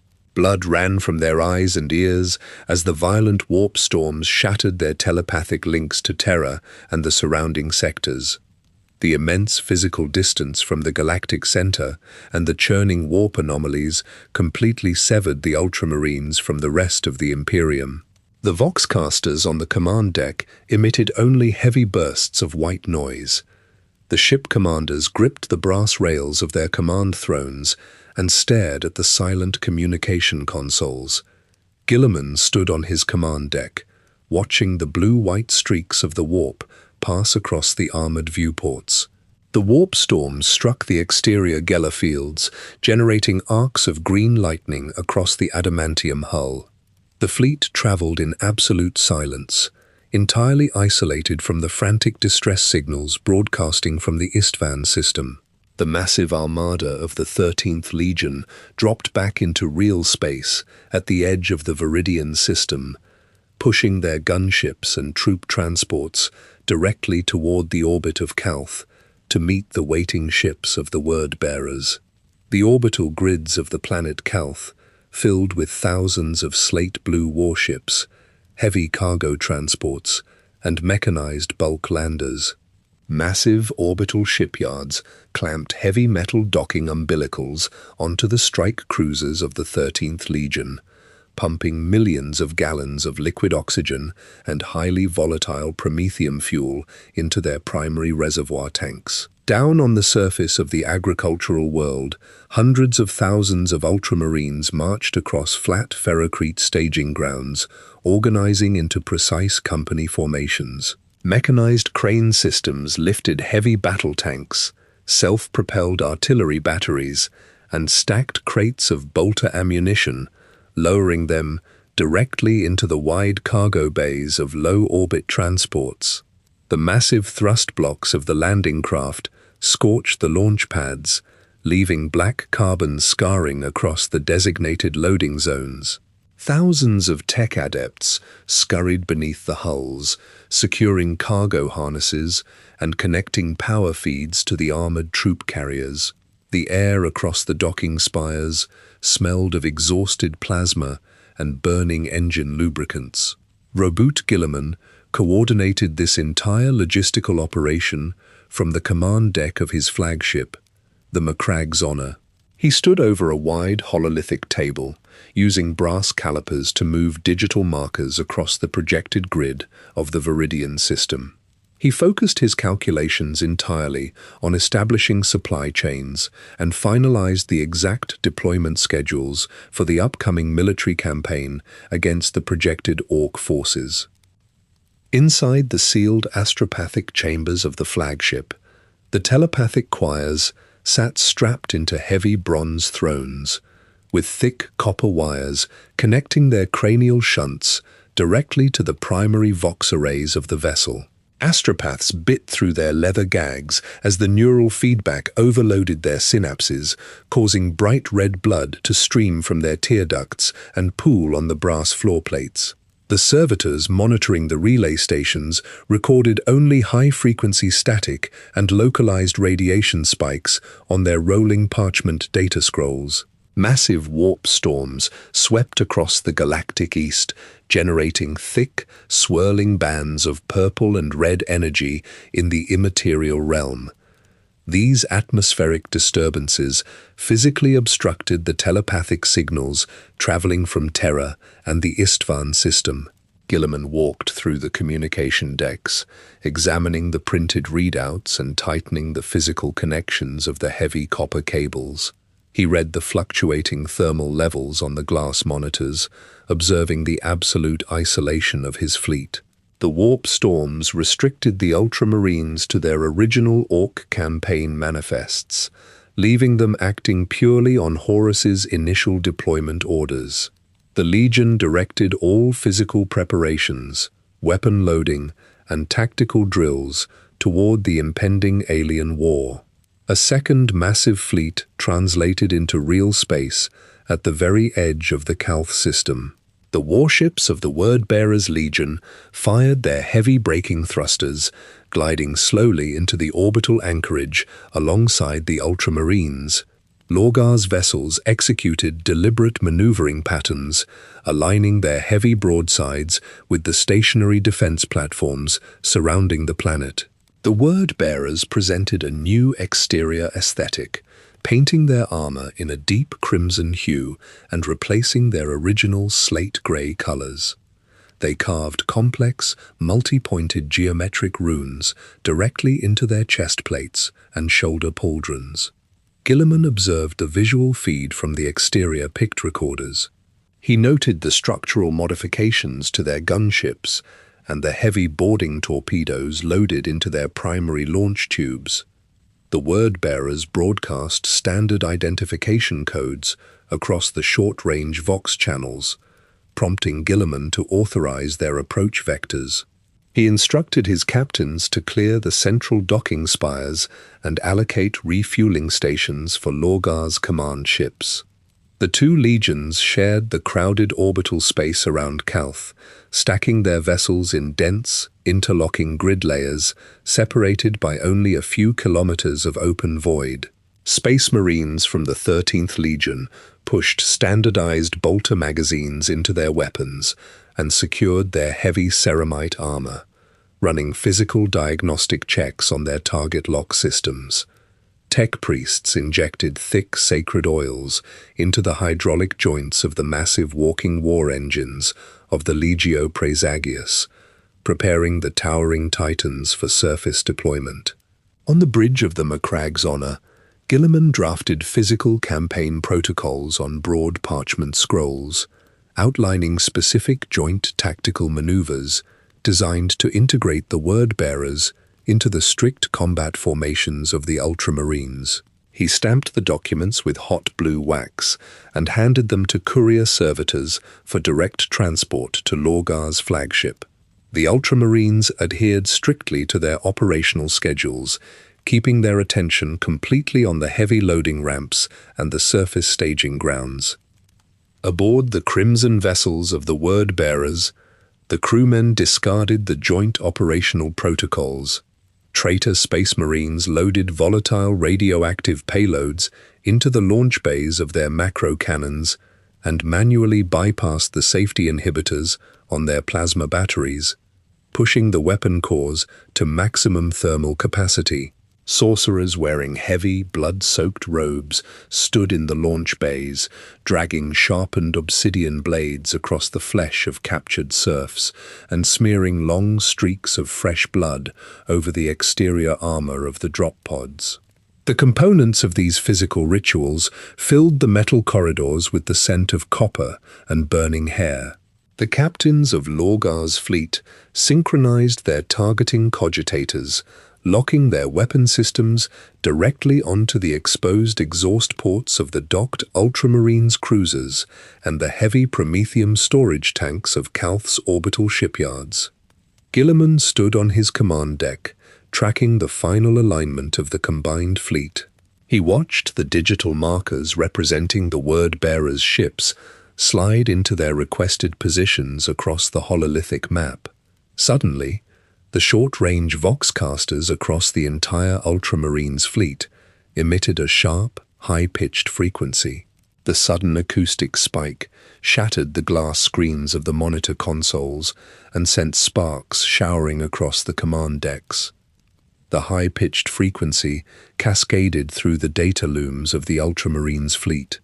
Thick copper wires melted inside the maintenance conduits, dripping liquid metal onto the iron deck grates. Servitors hardwired into the gun batteries seized violently, their biological components igniting from the sudden electrical surge. The targeting cogitators of the slate-blue warships completely shut down, locking the heavy macro cannons and point defense turrets in their forward-facing, neutral positions. The projected void shields enveloping the 13th Legion's cruisers collapsed into showers of static sparks, exposing the heavy adamantium hulls directly to the open vacuum. The crimson ships of the word-bearers fired their primary weapon batteries at point-blank range. Massive armor-piercing shells slammed into the stationary Ultramarines vessels. The kinetic impacts tore through the outer plating, ripping open the pressurized crew compartments. Thousands of naval deckhands and tech adepts expelled into the cold void, their blood crystallizing instantly in the zero-gravity environment. Searing streams of superheated plasma washed over the orbital shipyards. The heavy metal docking umbilicals melted into slag and snapped under the tension. Millions of gallons of highly volatile promethium fuel ignited, creating rapidly expanding spheres of white-hot gas that engulfed the adjacent transport barges and incinerated the loading crews. Heavy boarding torpedoes launched from Lorgar's strike cruisers, trailing thick streams of chemical exhaust. The spiked adamantium prows punched directly through the thick armor-glass viewports and broadside armor of the Ultramarines' flagships. The torpedo doors blew outward with synchronized explosive charges. Word-bearers' Space Marines rushed into the corridors, firing mass-reactive bolter rounds into the disorganized Ultramarines' ranks. The heavy explosive shells detonated inside the slate-blue ceramite chest plates, blowing the Loyalist warriors backward against the metal bulkheads. The word-bearers swung heavy chainswords with motorized teeth, cutting through the iron blast doors, severing power conduits, and advancing steadily toward the primary engineering bays. High above the agricultural world, specialized word-bearers' assault squads breached the command decks of Calth's orbital defense platforms. They drove combat knives into the throats of the Loyalist tech priests and ripped the control cables from the primary Auspex consoles. The traitor Space Marines manually recalibrated the heavy defense lasers, turning the massive weapon barrels away from the deep void and pointing them directly down at the surface of Calth. They locked the targeting grids onto the exact coordinates of the Ultramarines' staging grounds. Concentrated beams of coherent light struck the flat ferrocrete plains. The extreme thermal energy instantly vaporized the stone surfaces and melted the heavy battle tanks waiting in the loading zones. The towering war engines of the Legio Praesagius collapsed as the orbital lasers sheared through their thick metallic knee joints and destabilized their internal plasma reactors. The reactors went critical, detonating with the force of small suns.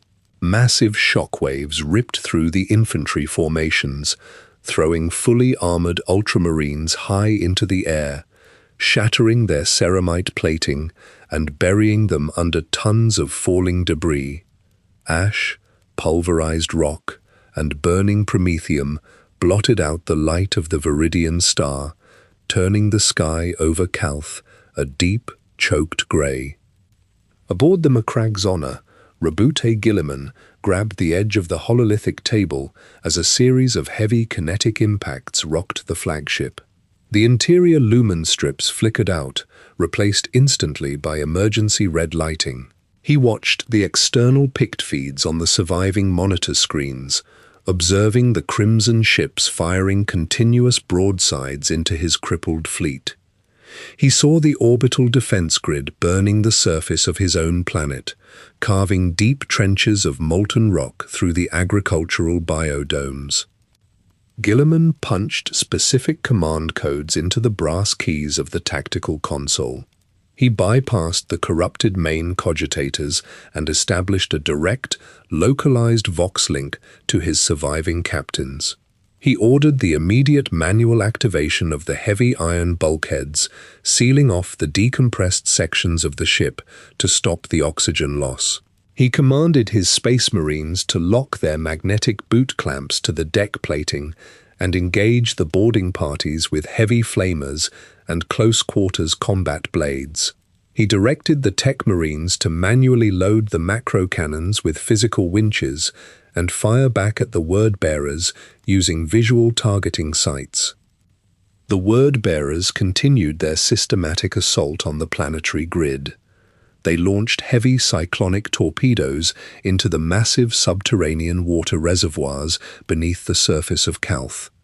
The warheads drilled deep into the crust before detonating. The resulting seismic shifts cracked the tectonic plates beneath the capital cities. Deep fissures opened across the agricultural plains, swallowing the heavy combine engines and the fleeing civilian populations into rivers of flowing magma. On the orbital platforms, the traitor tech marines initiated binary override protocols, slaving the automated gun servitors to their own command frequencies. Heavy auto-gun fire chewed through the metallic walkways, suppressing the remaining loyalist defenders and leaving the defense grid entirely under the control of the word-bearers. Guilliman drew his massive broadsword from its scabbard. He strapped his power fist, the hand of dominion, to his left arm.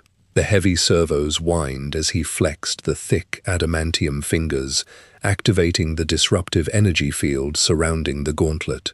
He signaled his personal honor guard, the suzerain Invictorus. The veteran warriors formed a tight defensive ring around the command throne, locking their heavy boarding shields together and igniting their crackling power axes. The heavy iron blast doors of the command deck dented inward from the impact of external breaching charges.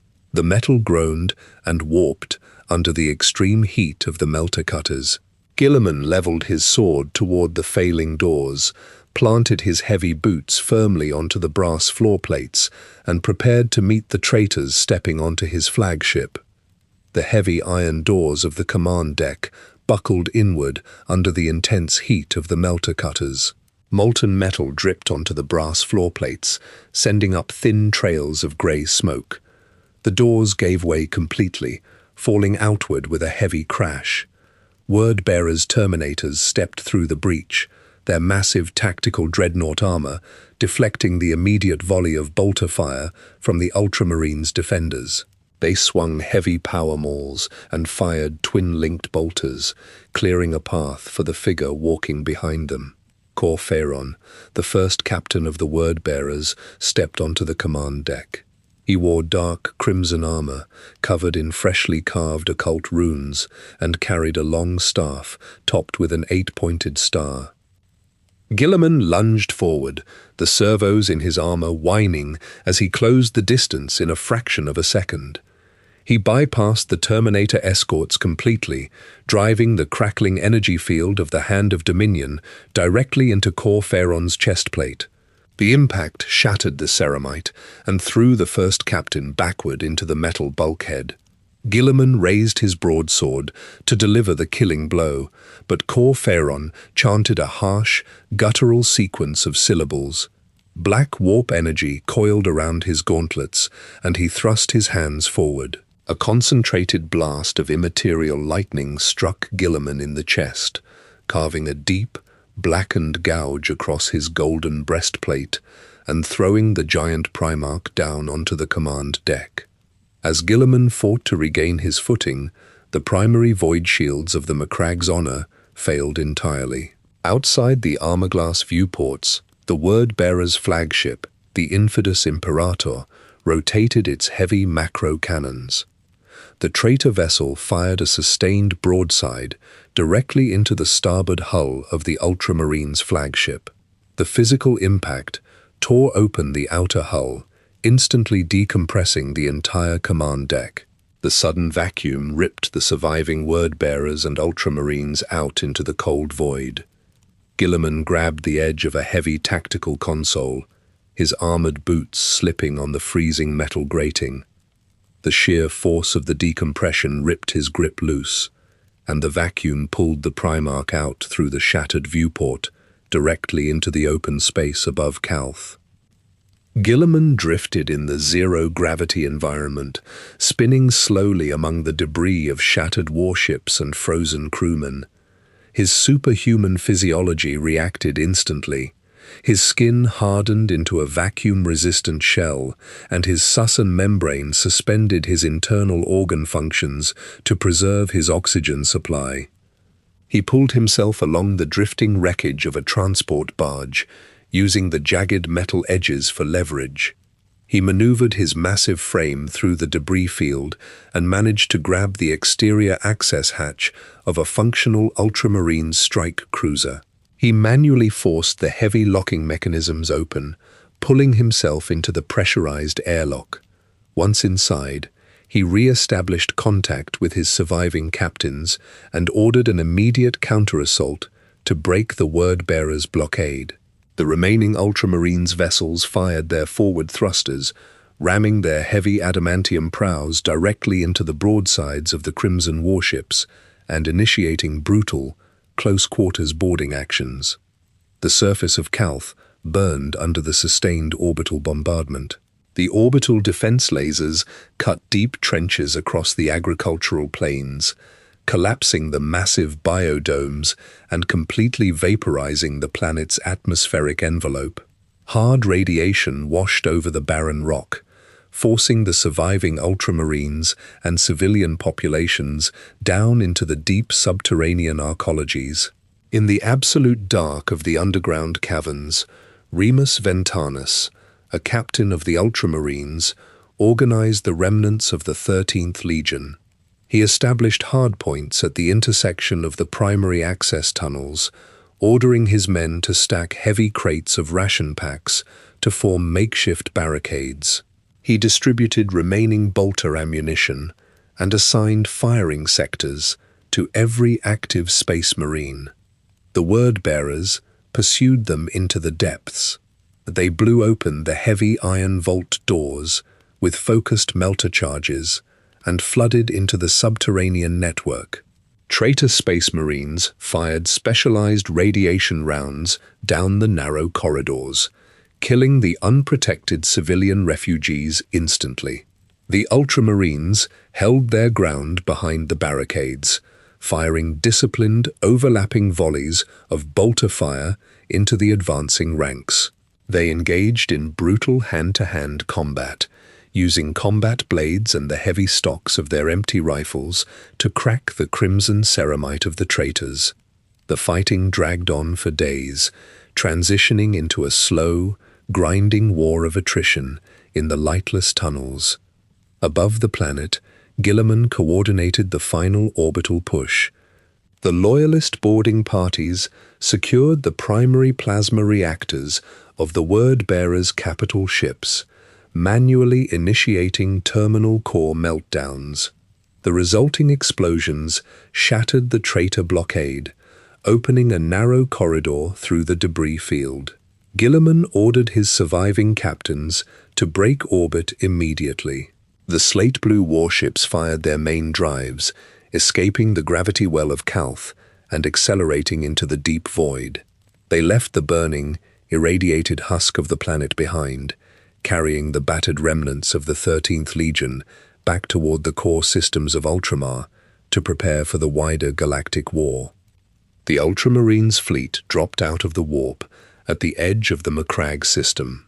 The exterior hulls of the slate-blue cruisers bore heavy carbon scoring and jagged rents from the word-bearers' broadsides. Massive adamantium plates peeled back from the primary superstructures, exposing the charred, vacuum-sealed interior decks. The gun batteries lay twisted and silent, their heavy barrels warped by extreme heat and sustained kinetic impacts. Thousands of dead space marines drifted in the localized gravity fields of the damaged ships, their blue ceramite armor punctured by mass-reactive shells and heavy power weapons. The surviving vessels limped toward the orbital docks of Magna Macragge Civitas, trailing thick clouds of frozen coolant fluid and leaking promethium directly into the void. Roboute Guilliman stood on the primary command deck of the Macragge's Honor, his golden armor completely blackened by warp lightning and covered in deep gouges. He directed the tech adepts to connect the heavy docking umbilicals to the functional plasma reactors. Medical servitors rushed across the staging grounds, unloading the wounded from the transport holds and carrying them toward the planetary apothecarians on grav stretchers. Guilliman bypassed the medical facilities and walked straight into the central data vaults of the capital. He connected his primary armor feeds to the civic cogitator banks, downloading thousands of astropathic transmissions intercepted by the listening posts during his isolation in the warp storms. The unsealed data scrolls detailed the rapid collapse of the Imperium. Guilliman read the verified reports of the drop site massacre on Istvan V, confirming the total destruction of the Iron Hands, Raven Guard, and Salamander's legions. The picked captures showed Horus Lupercal standing over the shattered bodies of loyalist Primarchs. The strategic readouts confirmed that half of the Space Marine legions had actively joined the War Master's rebellion. The massive psychic static of the Ruin Storm, a galactic-scale warp anomaly generated by the Word-Bearers during the attack on Calth, effectively cut Ultramar off from Terra. The navigational charts indicated that the Ruin Storm physically blocked all warp travel to the galactic core, making it completely impossible for the 13th Legion to reinforce the Emperor. Guilliman compiled the strategic data and projected the military timeline. He recognized that the War Master's forces were advancing directly toward the Sol system, burning the compliant worlds along the main warp routes. Because the Ruin Storm completely severed the eastern fringe from the rest of the galaxy, Guilliman operated under the logical assumption that Terra had already fallen. He reasoned that Horus had successfully executed the Emperor and taken control of the Central Imperial Administration. With the Astronomicon signal gone and the warp routes impassable, Guilliman initiated his ultimate contingency plan to preserve the remnants of human civilization. He summoned his surviving captains, the planetary governors of the 500 worlds, and his seneschal, Tarasha Uten, to the grand marble hall of the consul's palace. Guilliman laid out the verified combat reports and the astropathic transcripts on the heavy oak tables. He stated that the Imperium of Man, as designed by the Emperor, no longer existed. He proposed the immediate creation of a new, centralized government located within the stable borders of Ultramar, completely independent of Terra. He named this new administrative and military structure the Imperium Secundus. Guilliman intended to consolidate the surviving loyalist forces trapped behind the ruin storm and establish a functional defensive perimeter against the traitor legions. However, he refused to take the title of emperor for himself, acknowledging the inherent political risks of a primarch claiming absolute authority. Instead, he sought a figurehead to legitimize the new empire. His Auspex arrays detected another loyalist fleet, translating into the Macragge system. The heavy strike cruisers of the Blood Angels Legion, battered and damaged from their own engagements with the traitor forces, entered the orbital docks. Sanguinius, the Primarch of the 9th Legion, descended to the surface. Guilliman met his brother in the Civic Plaza. Sanguinius wore highly ornate crimson armor and massive feathered wings that extended from his shoulders. Guilliman presented the architectural and logistical plans for the Imperium Secundus to the Blood Angels Primarch. He officially offered Sanguinius the title of regent, asking him to take the throne and act as the central authority figure for the new empire. Sanguinius examined the data slates and the strategic projections, recognizing the physical reality of the ruin storm and the absolute necessity of a unified command structure. He accepted the position, and the two Primarchs began integrating the Blood Angels into the defensive grid of Macragge, fortifying the 500 worlds for the impending siege. The creation of the Imperium Secundus centralized the loyalist military assets in the galactic east, allowing Guilliman to maintain standard supply lines and synchronized fleet deployments despite the total collapse of the wider Imperial network. The factories of Macragge resumed full production, stamping out replacement armor plates and bolter ammunition for both the Ultramarines and the Blood Angels, preparing the combined forces to hold the borders of Ultramar against the encroaching darkness. The ruin storm expanded across the galactic map, creating an impassable barrier of thick warp energy that completely isolated Ultramar from the rest of the Imperium. To establish a centralized command structure in the east, Guilliman constructed a massive amphitheater in the center of Magna Macragge Civitas. He designed the building using heavy marble blocks and polished granite, creating tiered seating that curved around a central stone dais. He ordered his tech adepts to install powerful voxcasters in the ceiling architecture, ensuring that every spoken word would carry clearly to the hundreds of delegates gathered below. Guilliman convened a council to finalize the creation of the Imperium Secundus, bringing together his own officers, the commanders of the Blood Angels, and the newly arrived remnants of the Dark Angels Legion under the command of their Primarch, Lion L. Johnson. The three Primarchs stood together on the raised dais. Guilliman presented his detailed logistical plans, unrolling long parchment charts that outlined the agricultural yields, ammunition production rates, and specific defensive hardpoints required to hold the 500 worlds of Ultramar. He formally proposed Sanguinius for the role of regent.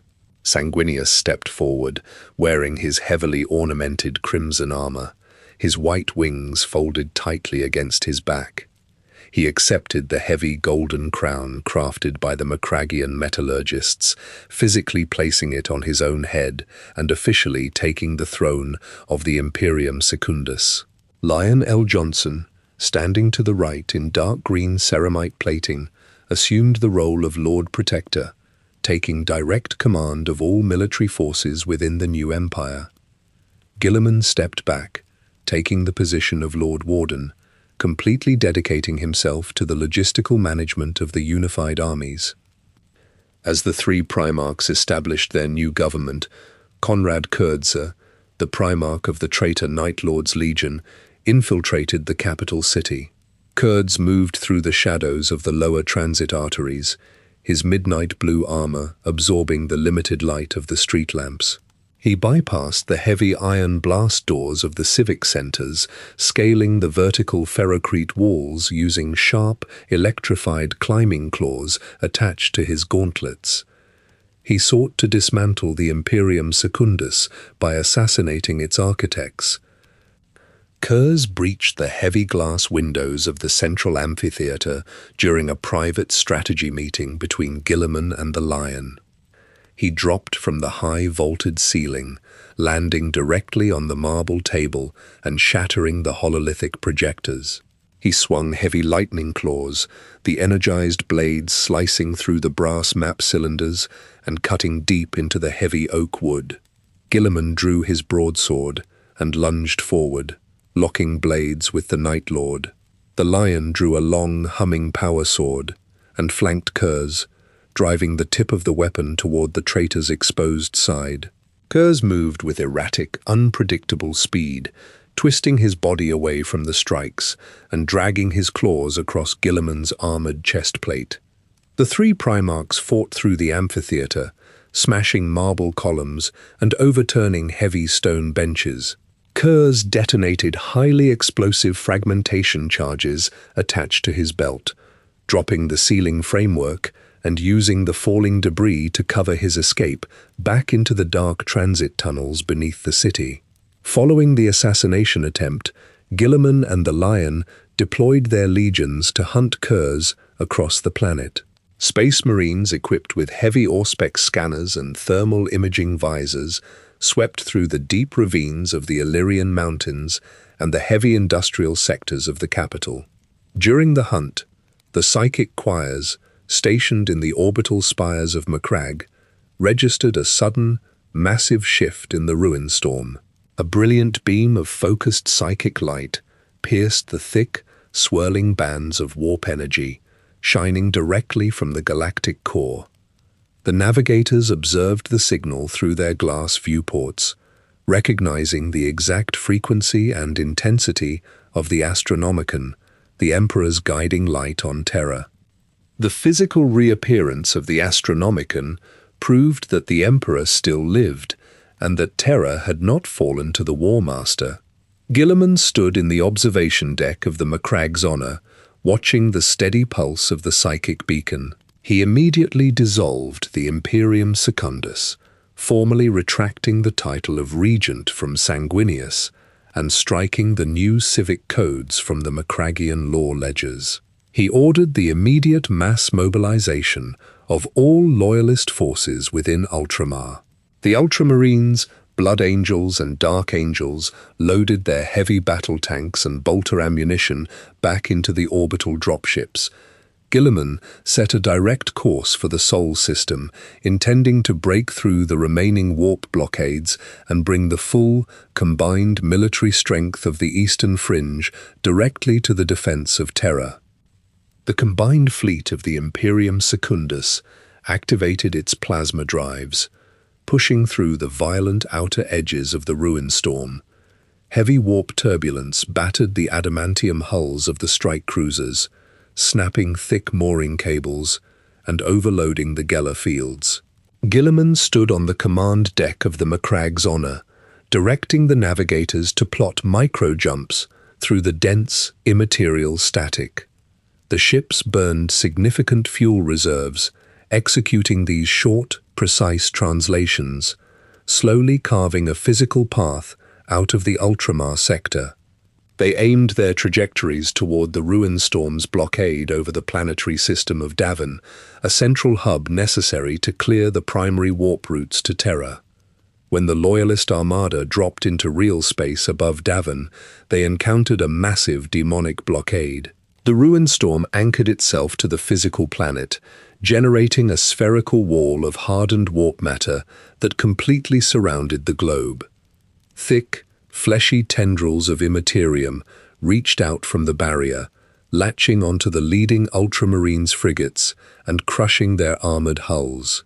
Thousands of traitor warships, completely fused with organic bone and pulsing muscle tissue, patrolled the perimeter. Guilliman signaled Sanguinius and the Lion, coordinating a simultaneous, three-pronged naval assault. The Blood Angels drove their crimson cruisers directly into the center of the traitor formation, firing concentrated macro-cannon broadsides to shatter the organic armor plating. The Dark Angels flanked the planetary ring, deploying specialized plasma warhead torpedoes that burned through the fleshy tendrils and opened a narrow corridor in the warp barrier. Guilliman directed the Ultramarines to follow the Dark Angels' breach. He ordered his captains to manually target the central nexus points of the demonic blockade using optical sights. Heavy orbital lances fired coherent beams of light, striking the physical anchors of the ruin storm on the planet's surface. Sanguinius took direct command of the Blood Angels' vanguard, flying his gunship through the opening and initiating boarding actions against the largest Daemon ships. The combined firepower of the three legions systematically dismantled the blockade, turning the mutated traitor vessels into expanding clouds of superheated ash. With the physical anchor destroyed, the ruin storm's localized grip on the Davin system completely collapsed. The warp energy dissipated, revealing a clear, direct path toward the Sol system. Guilliman reviewed the fuel consumption rates and ammunition reserves of his fleet. The intense naval battle had heavily depleted the Ultramarines' magazines and cracked the primary armor plating of their capital ships. He recognized that pushing the entire fleet directly to Terra would require extensive repairs and resupply stops, slowing their advance significantly. He also recognized that the War Master's forces were already digging into the defensive rings of the solar system. Guilliman presented a new logistical strategy to the other two Primarchs.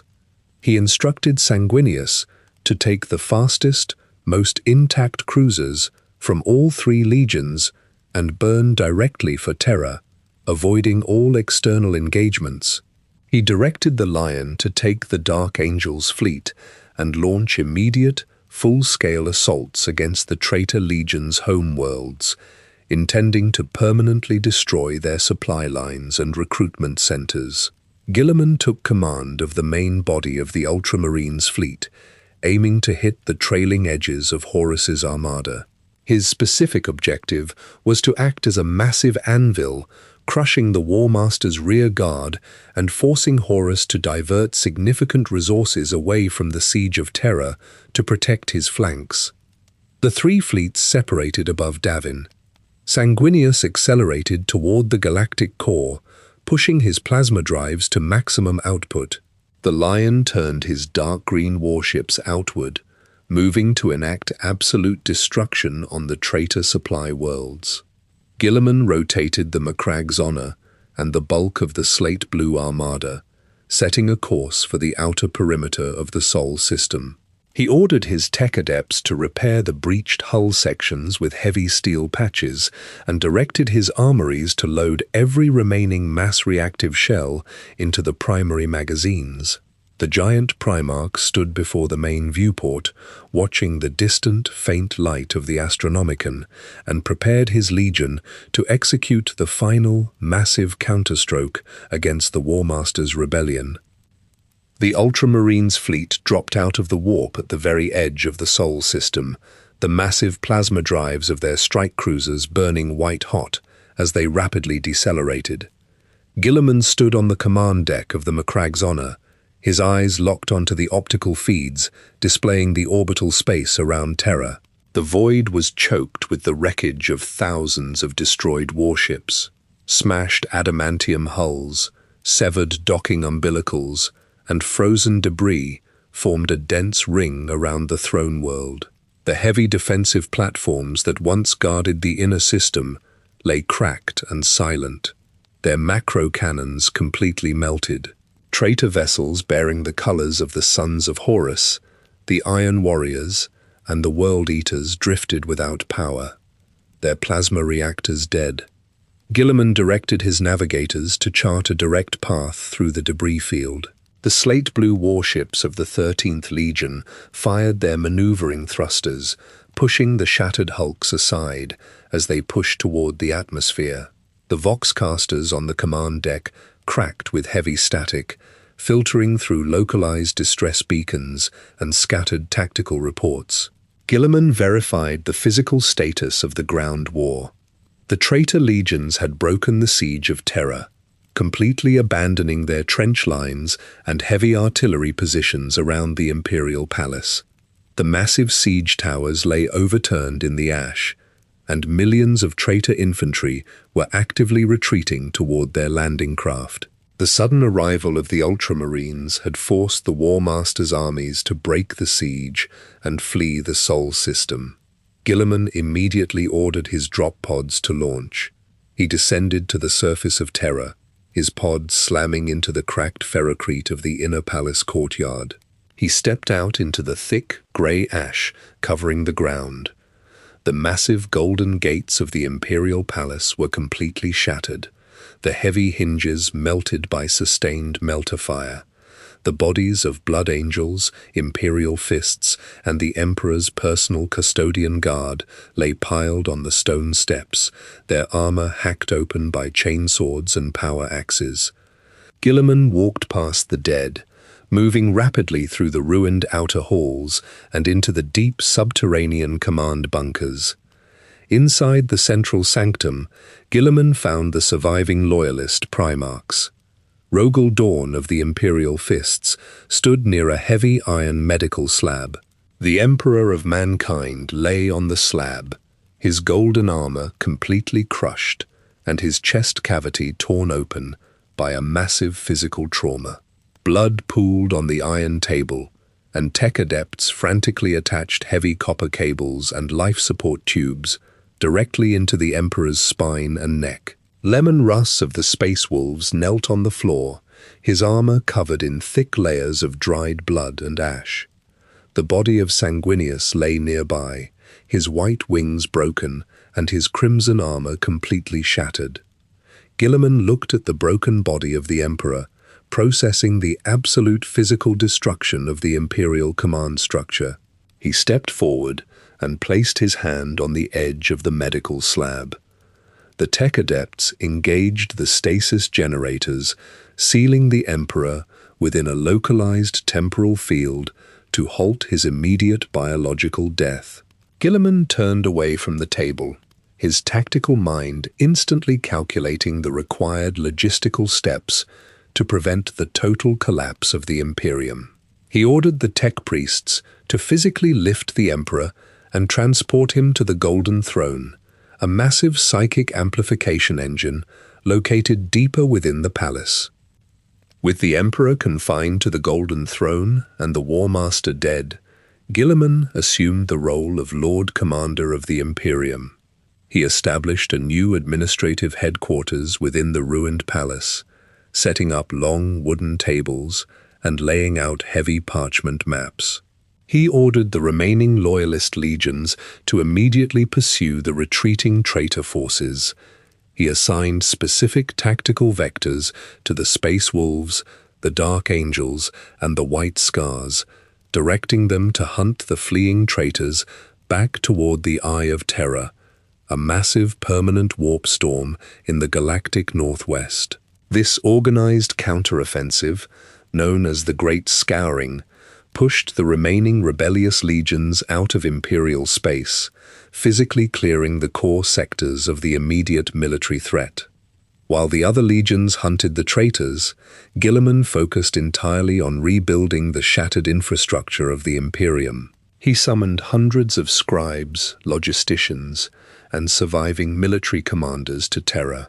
He stood before the assembled administrators and presented a massive, heavily bound tome. He slammed the heavy leather book down onto the marble table, the impact echoing through the stone hall.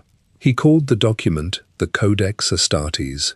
He explained that the Horus heresy had physically proven the extreme danger of allowing a single commander to control an entire Space Marine legion. He mandated that the original legions must be completely broken down into smaller, independent chapters of exactly 1,000 warriors. He outlined strict, uniform combat doctrines, precise logistical supply frameworks, and specific tactical organizational structures within the text, ordering every surviving loyalist force to adopt the Codex immediately to ensure the physical survival of the Imperium. The surviving loyalist forces across the galaxy received Guilliman's heavy parchment scrolls and data slates. The commanders of the remaining Space Marine legions gathered on Terra to review the rigid organizational templates of the Codex Astartes. Dawn, the Primarch of the Imperial Fists, slammed his heavy armored gauntlets onto the meeting tables. He completely rejected Guilliman's mandate. Dawn argued that breaking the legions into smaller chapters would fracture their massive defensive lines and permanently weaken their ability to hold fortified positions against future traitor incursions. Lemon Russ and Vulcan supported Dawn's physical refusal, citing the immediate need for overwhelming military strength to secure the borders of the shattered Imperium. Guilliman stood opposite his brothers in the ruined halls of the Imperial Palace. He pointed to the structural breakdown of the traitor legions, citing their massive numbers as the primary cause of the widespread civil war. He stated that the Imperium simply could not risk another war master seizing control of 100,000 genetically enhanced warriors at once. To enforce his administrative will, Guilliman ordered the Ultramarines cruisers still holding orbit above Terra to physically move into firing positions. He directed his captains to lock their heavy macro cannons and orbital lances onto the strike vessels of the Imperial Fists and the Space Wolves. The heavy targeting lasers painted red dots directly across the hulls of Dawn's ships. The physical threat of a second civil war forced the opposing Primarchs to reconsider.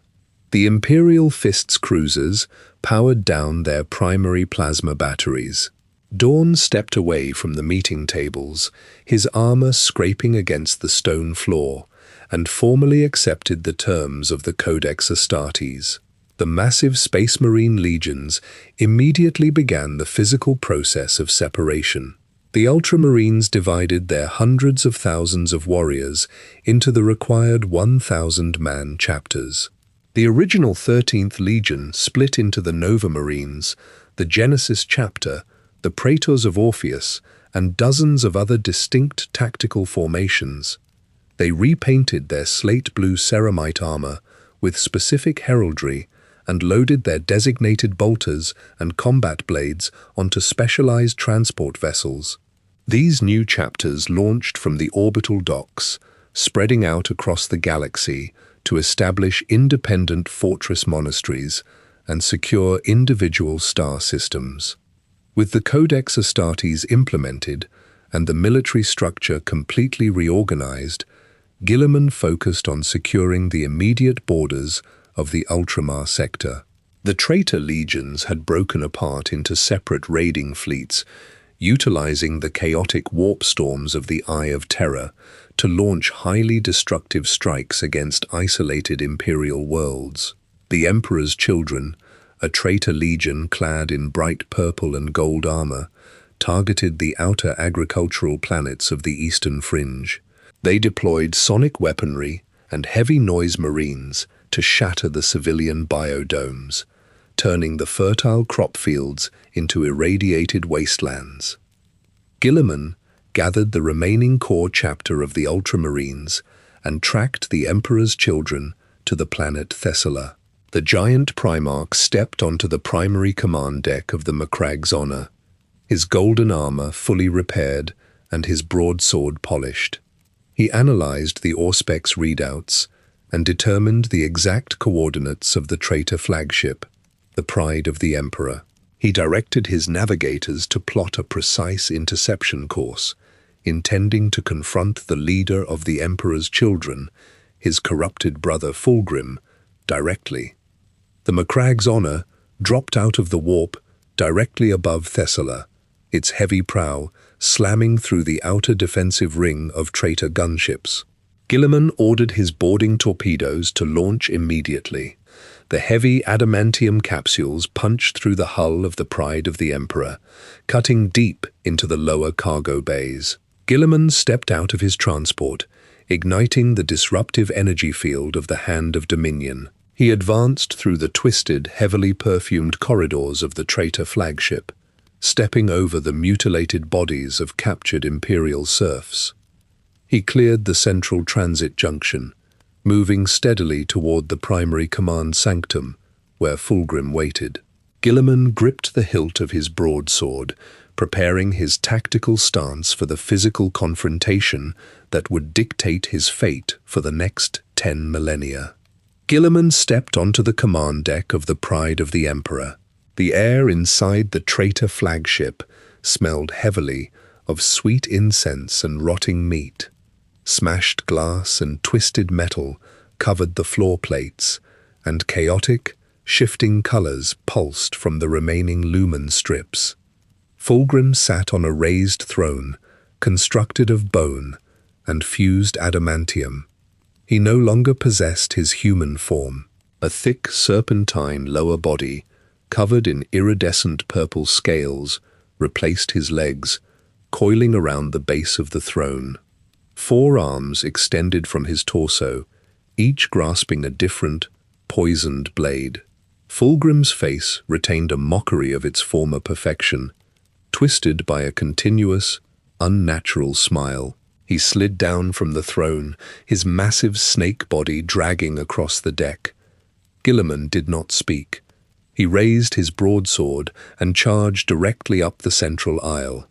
Fulgrim moved with blinding fluid speed, completely bypassing Guilliman's initial strike. 2 of Fulgrim's arms parried the broadsword, while the other 2 drove poisoned sabers toward Guilliman's exposed joints. The giant Primarch shifted his weight, allowing the sabers to scrape harmlessly against his heavy shoulder pauldrons. He triggered the Hand of Dominion, driving the crackling power fist in a tight arc toward Fulgrim's chest. The blow landed solidly, shattering the purple ceramite and cracking the ribs beneath. Fulgrim hissed, his long tongue flicking out, and uncoiled his lower body, whipping the heavy, scaled tail around Guilliman's legs to throw him off balance. As Guilliman staggered, Fulgrim lunged forward. He abandoned his multiple blades and drew a single, slender sword crackling with green warp energy. He drove the blade directly into Guilliman's neck, piercing the heavy armored gorget and cutting deeply into the flesh. The sword delivered a highly concentrated, lethal neurotoxin straight into Guilliman's bloodstream. The poison acted instantly, turning the veins around Guilliman's throat a dark, necrotic black. The Primarch stumbled backward, dropping his broadsword onto the metal deck. His massive hands went to his neck, pressing against the wound, but the toxin had already entered his cardiovascular system. Guilliman fell to his knees, his respiratory functions shutting down rapidly. Ultramarines Terminators breached the command deck, firing heavy assault cannons and throwing crack grenades. The explosive blasts drove Fulgrim back, forcing the serpentine Primarch to retreat into the deeper, shadowed corridors of the flagship. The Loyalist Space Marines surrounded Guilliman, locking their heavy boarding shields together. The chief apothecary of the Ultramarines pushed through the defensive ring, carrying specialized medical extraction gear. He looked at the black veins spreading across Guilliman's face and immediately recognized the fatal nature of the toxin.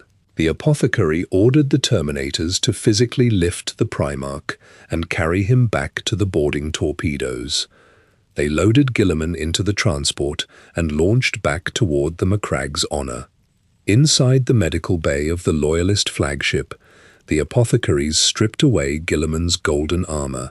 The toxic infection completely paralyzed his respiratory and circulatory systems.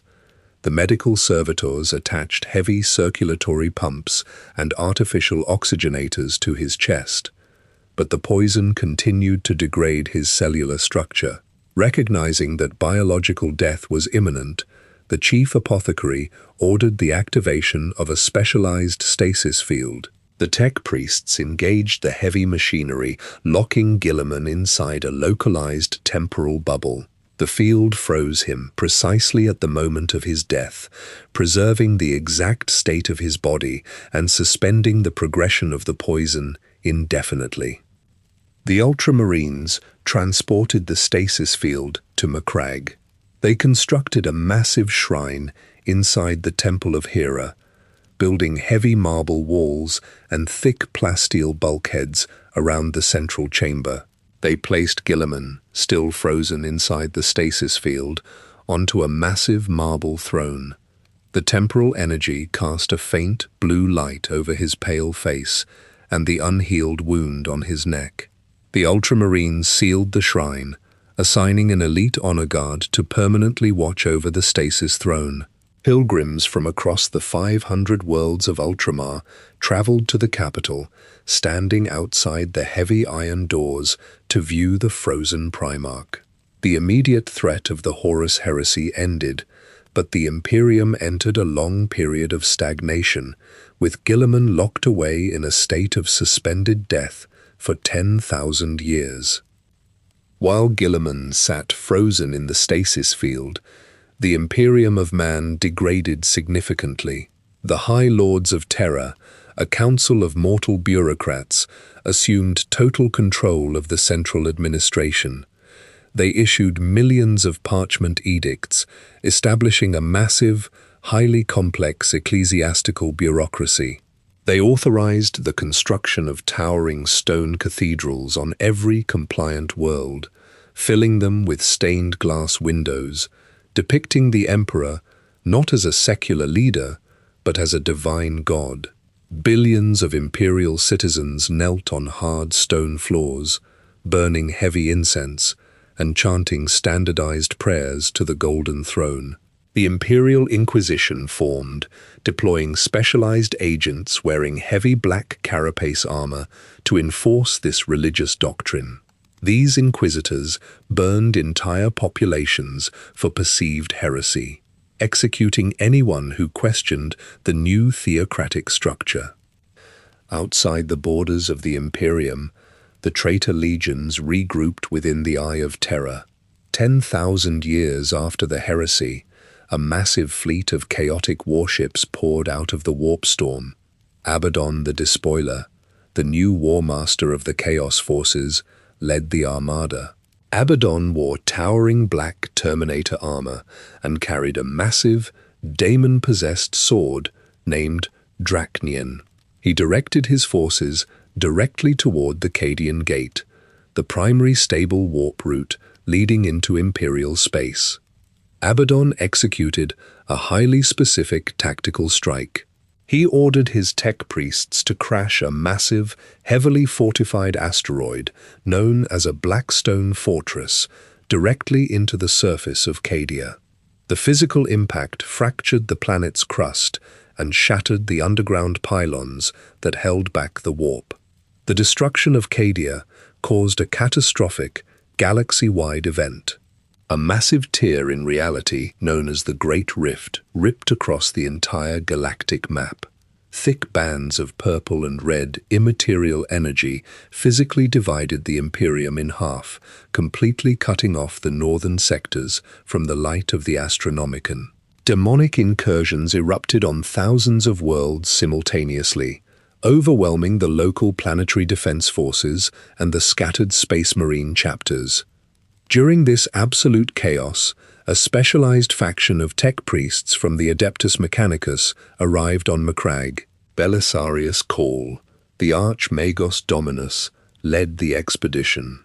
Cawl possessed a massive, heavily modified cybernetic body, replacing his organic legs with a cluster of motorized metal treads.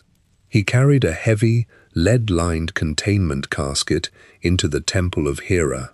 Inside the casket sat the Armor of Fate, a complex suit of specialized power armor equipped with advanced, self-regenerating life support systems. A second group accompanied Call. Yvraine, an emissary of the Eldari, walked into the shrine. She wore tight-fitting, segmented wraithbone armor and carried a slender, humming power sword. Yvraine possessed the specific ability to channel the energies of the Eldari god of the dead. She instructed Call to attach the heavy copper autosanguinators of the armor of fate directly to Guilliman's frozen chest plate. As the tech priests worked, a massive Black Legion strike force breached the orbital defenses of Macragge. Chaos Space Marines in black and gold ceramite armor landed in the courtyards outside the temple, firing heavy bolter volleys into the Ultramarines' honor guard. The heavy stone doors of the shrine buckled inward under the sustained impact of melter charges. Inside the chamber, Call initiated the automated armoring process. Heavy mechanical arms bolted the blue adamantium plates of the armor of fate over Guilliman's body. Yvraine stepped up to the throne and deactivated the stasis field. The temporal energy faded instantly. The toxic venom in Guilliman's veins resumed its immediate spread, turning the flesh of his neck completely black. His chest stopped moving. His vital signs flatlined on the medical monitors. Yvraine raised her hands and channeled a direct surge of psychic energy into the Primarch's body. The Eldari magic burned through the neurotoxin, physically purging the necrotic tissue. The life support systems of the new armor engaged, pumping highly oxygenated blood directly into his primary heart. Guilliman opened his eyes. He took a massive, shuddering breath, his augmented lungs pulling the heavy incense-filled air of the shrine. He snapped the heavy restraining cables of the throne and stood up. The Black Legion Terminators broke through the main doors, leveling their assault cannons at the center of the room. Guilliman drew the Emperor's sword, a massive blade completely wreathed in roaring golden fire. He lunged forward, moving with a speed that blurred the optical senses of the traitor Space Marines. He swung the flaming sword, cleaving through the heavy Terminator armor and incinerating the corrupted flesh beneath. He punched a Chaos Champion with the hand of Dominion, the disruptive energy field completely shattering the traitor's chest cavity. The surviving Black Legionnaires broke formation and retreated, fleeing back toward their dropships as the avenging sun stepped out of the temple, fully alive, to face a galaxy completely consumed by war. Guilliman ordered his fleet commanders to set a direct course for Terra. The Ultramarines' strike cruisers fired their plasma drives, leaving the Macragge system and entering the warp. Guilliman stood on the primary observation deck of the Macragge's honor, reviewing the logistical reports flooding the ship's cogitator banks. The data scrolls detailed the absolute physical devastation of the galaxy. The Great Rift completely bisected the Imperium, leaving the entire northern half cut off from astropathic communication and the light of the Astronomicon. Thousands of planets reported immediate, catastrophic demonic invasions. Hive cities burned, and local defense forces collapsed under the sudden influx of mutated traitor legions pouring out of the newly formed warp storms. When the Ultramarines dropped into real space at the edge of the Sol system, they encountered a massive Chaos Armada blockading the primary transit routes to Terra. Black Legion cruisers, marked with the gold eye of Horus, fired heavy macro cannons at the incoming Loyalist ships. Guilliman did not order a prolonged naval engagement. He directed his captains to accelerate, ramming the heavily armored prows of the slate-blue cruisers directly through the traitor lines. The sheer kinetic force shattered the smaller Chaos frigates, clearing a temporary corridor. Guilliman boarded a heavily armored Thunderhawk gunship and descended straight toward the surface of the throne world, flying through layers of toxic smog and orbital debris. The gunship landed in the ruined outer courtyards of the Imperial Palace. Guilliman stepped out into the falling ash. Custodian guards, wearing massive gold power armor and wielding crackling guardian spears, stepped forward to block his path. They did not immediately recognize the giant clad in the modified armor of fate. Guilliman activated the flaming Emperor's sword, the distinct golden fire roaring to life. The custodians recognized the Emperor's personal weapon, lowered their spears, and parted their ranks.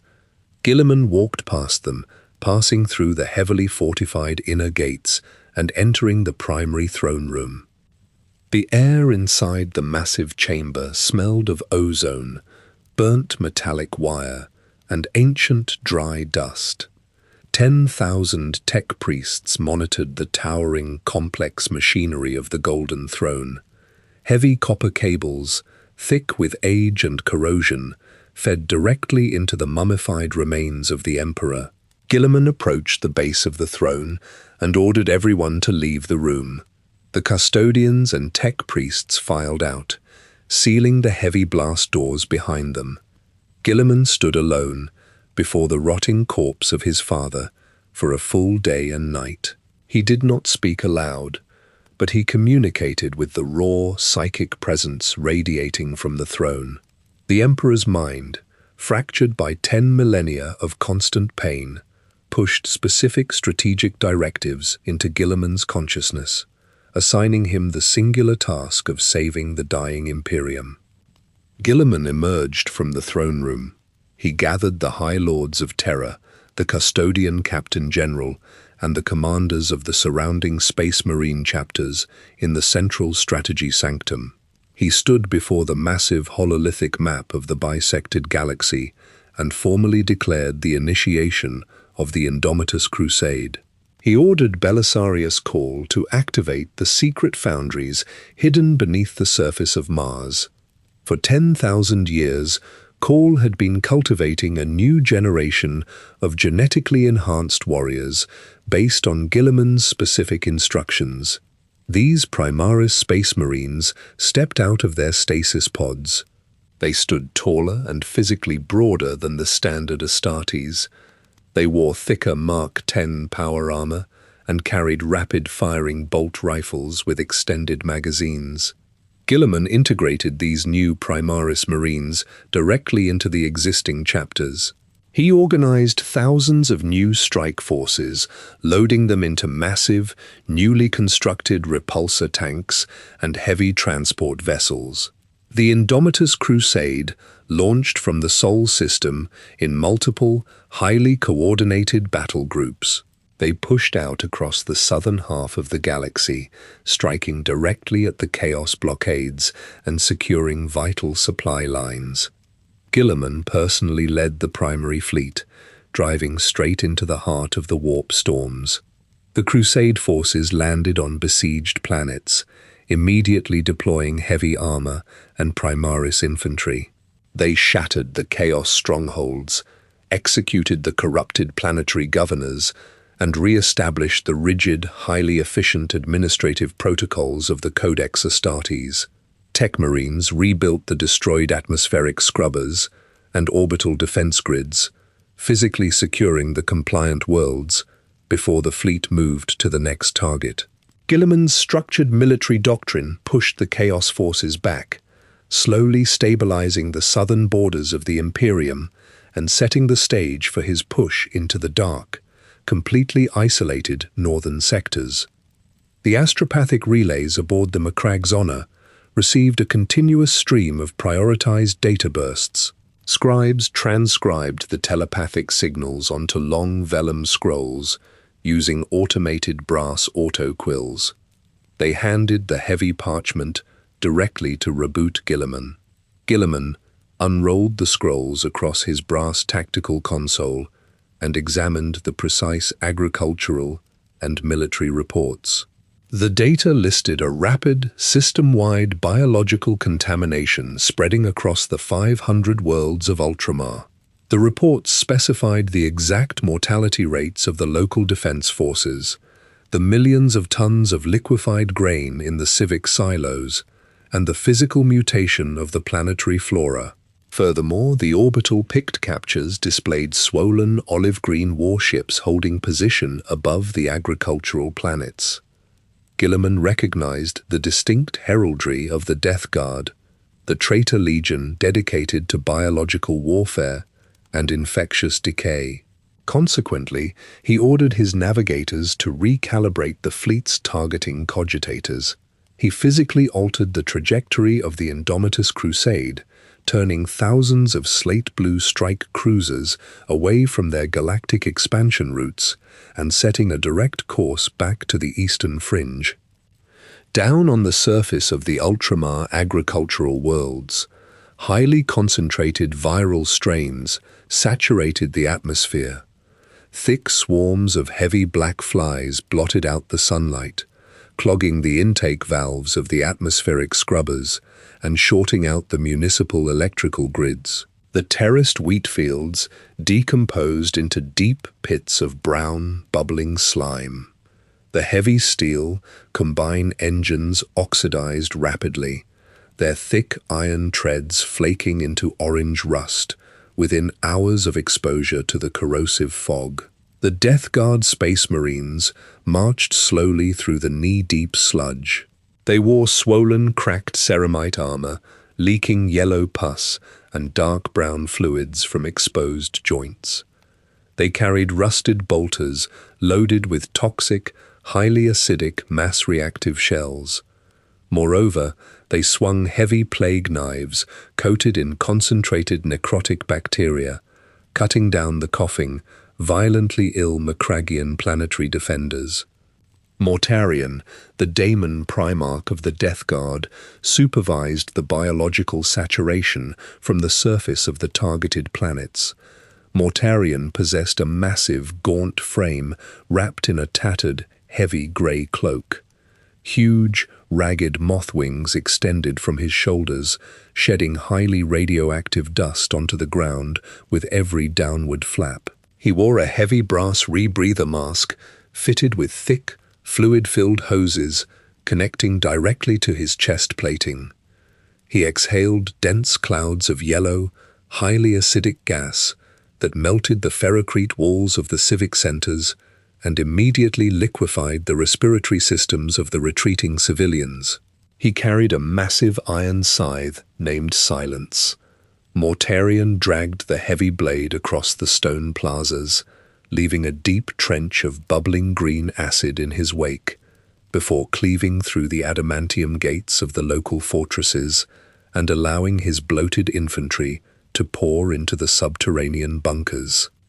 The Macrag's Honor and the accompanying Ultramarines Armada dropped into low orbit above the contaminated systems. Guilliman deployed thousands of heavy drop pods and repulsor executioner tanks directly into the rotting agricultural zones. The armored anti-gravity plates of the tanks pushed the brown slime outward in wide waves, creating stable firing platforms above the mud. The newly integrated Primaris Space Marines stepped out of their transports, leveling heavy flamers and plasma incinerators. They sprayed wide cones of ignited promethium directly into the swarms of black flies and over the corrupted vegetation. The intense thermal energy burned the biological matter into dry white ash, physically clearing the line of sight for the advancing infantry companies. Guilliman stepped off the loading ramp of his Thunderhawk gunship, holding the flaming Emperor's sword in his right hand. He led the vanguard assault directly into the Death Guard lines. The combat involved point-blank bolter exchanges and heavy blade strikes. The traitor Space Marines absorbed multiple mass-reactive rounds into their swollen, mutated chests and continued their forward march. Their dense, corrupted biology trapped the exploding shrapnel. Therefore, Guilliman instructed his commanders to adjust their targeting parameters. He ordered his men to focus their plasma fire exclusively on the neck joints and cranial helmets of the enemy.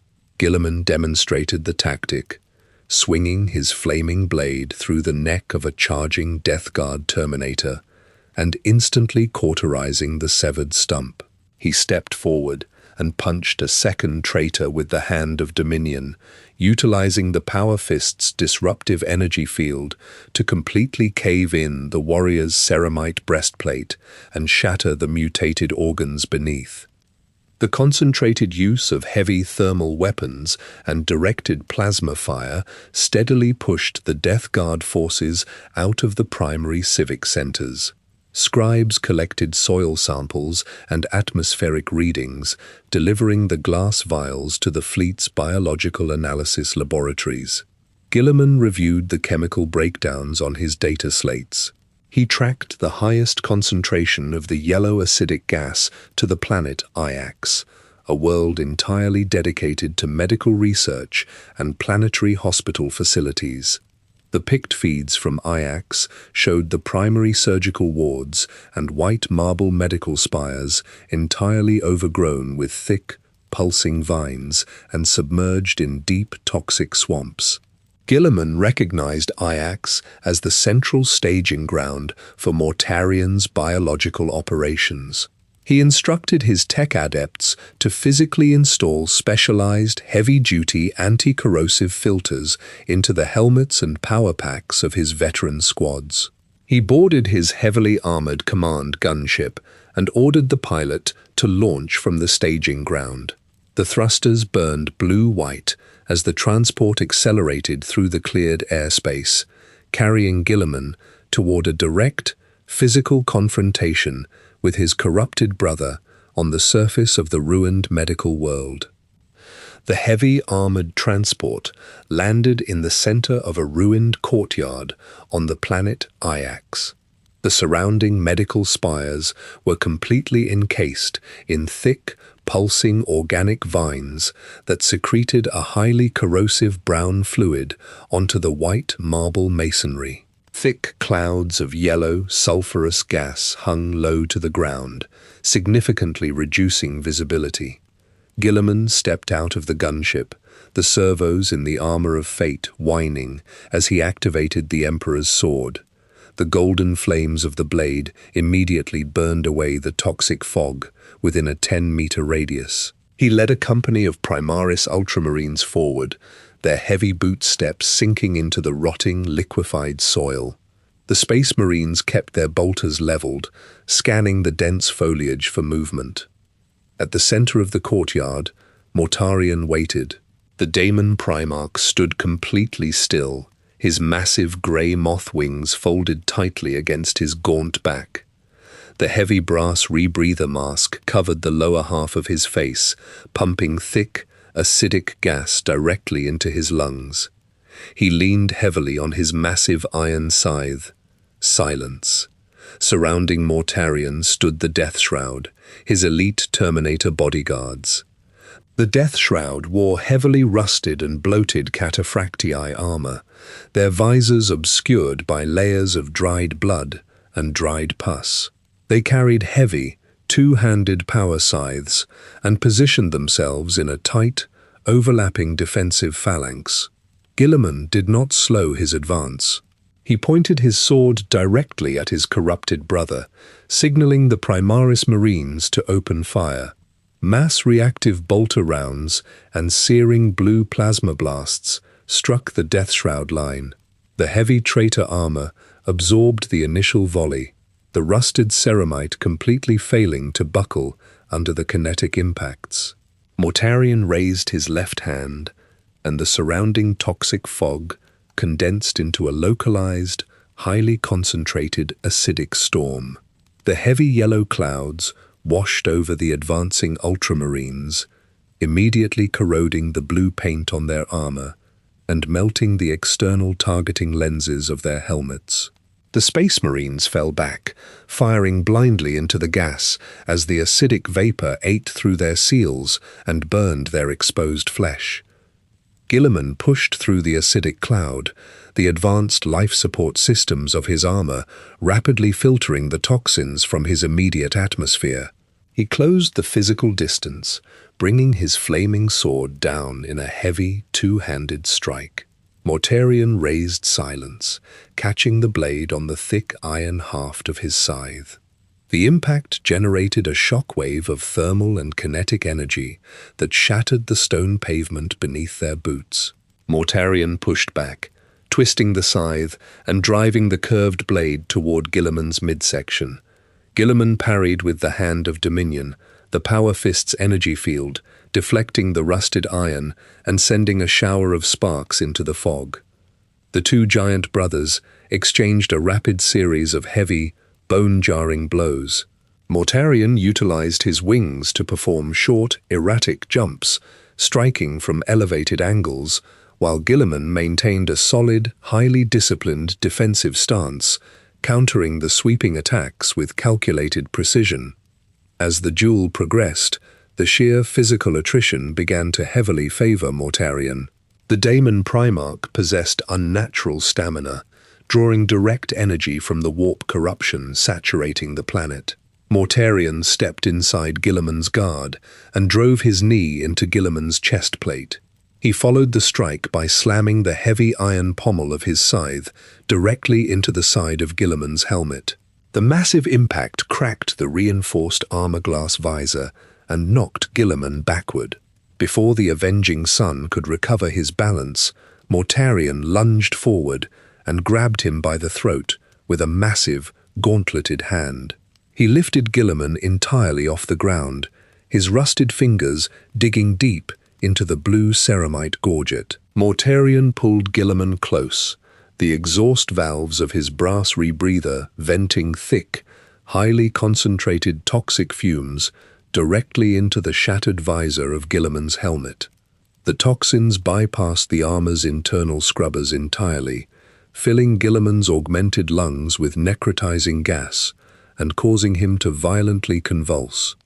Mortarion threw his brother to the ground and raised his massive scythe high above his head, preparing to completely sever Guilliman's head from his shoulders. At that exact moment, a blinding sphere of pure white light erupted directly behind Mortarion. The light physically burned away the surrounding toxic fog and incinerated the corrupted vines clinging to the medical spires. A figure stepped out of the light. It was a young girl, no older than 10 years old, wearing the tattered grey uniform of an imperial medical orderly. She possessed no visible weapons, but a massive halo of pure, uncorrupted psychic energy radiated directly from her small body. She reached out and touched the rusted blade of silence. The iron instantly glowed cherry red, and the corrupted warp entities bound within the weapon screamed as they were entirely vaporized by the sheer intensity of the psychic light. Mortarion staggered backward, dropping the scythe and clutching his burning hand, screaming in sudden physical agony as the holy light stripped the dark magic from his flesh. Guilliman rolled onto his side, coughing up black fluid, and stared at the young girl, recognizing the unmistakable, raw psychic power of his father acting directly through a mortal vessel to save his life. Guilliman pushed the Indomitus Crusade outward, leaving a trail of compliant, heavily fortified systems behind his advancing fleets. The Primaris Marines established new garrisons on the reclaimed worlds, manning heavy rapid-fire macro cannons and rotating Auspex arrays. The Macrag's Honor dropped out of the warp near the edge of the Parmenio system, a highly industrialized subsector dedicated entirely to producing heavy adamantium plating and promethium fuel. Guilliman stood before his tactical hololith, observing the specific heat signatures radiating from the primary forge world. The data slates showed the entire industrial output of Parmenio halted completely. The orbital pict captures revealed a massive, rusted space hulk holding position above the planet, surrounded by the bloated, olive-green cruisers of the Death Guard. Guilliman directed his fleet to execute a rapid descent vector. The slate-blue strike cruisers fired their plasma drives, pushing through the thick atmospheric smog and engaging the Death Guard warships in close orbital combat. Guilliman deployed from the heavy launch bays inside a Thunderhawk gunship. The transport slammed into the primary landing pad of the Central Manufactorum complex on Parmenio. He stepped out onto the rusted metal grating, drawing the Emperor's sword. The golden flames immediately illuminated the dark, smog-choked factory floor. Thousands of Primaris Marines deployed behind him, their bolt rifles loaded with mass reactive rounds. They formed tight tactical wedges, scanning the labyrinth of massive steel pipes, churning gears, and heavy conveyor belts. The Death Guard forces occupied the primary production lines. They dragged mutated, plague-ridden cultists across the metal walkways, forcing them to turn heavy brass valves and pump thick, corrosive sludge into the cooling tanks of the Forge World's plasma reactors. Typhus, a high-ranking commander of the Death Guard, known as the Herald of Nurgle, oversaw the corruption. Typhus wore massive, completely rusted Terminator armor, his chest plate fused with thousands of buzzing black flies. He carried a heavy, two-handed power scythe dripping with concentrated necrotic venom. Typhus pointed the scythe down the factory floor, signaling his plague marines to open fire. Volleys of highly acidic bolter rounds struck the Ultramarines' vanguard, eating through the outer layers of their ceramite armor. Guilliman charged directly through the incoming fire, his massive boots crushing the rusted grates.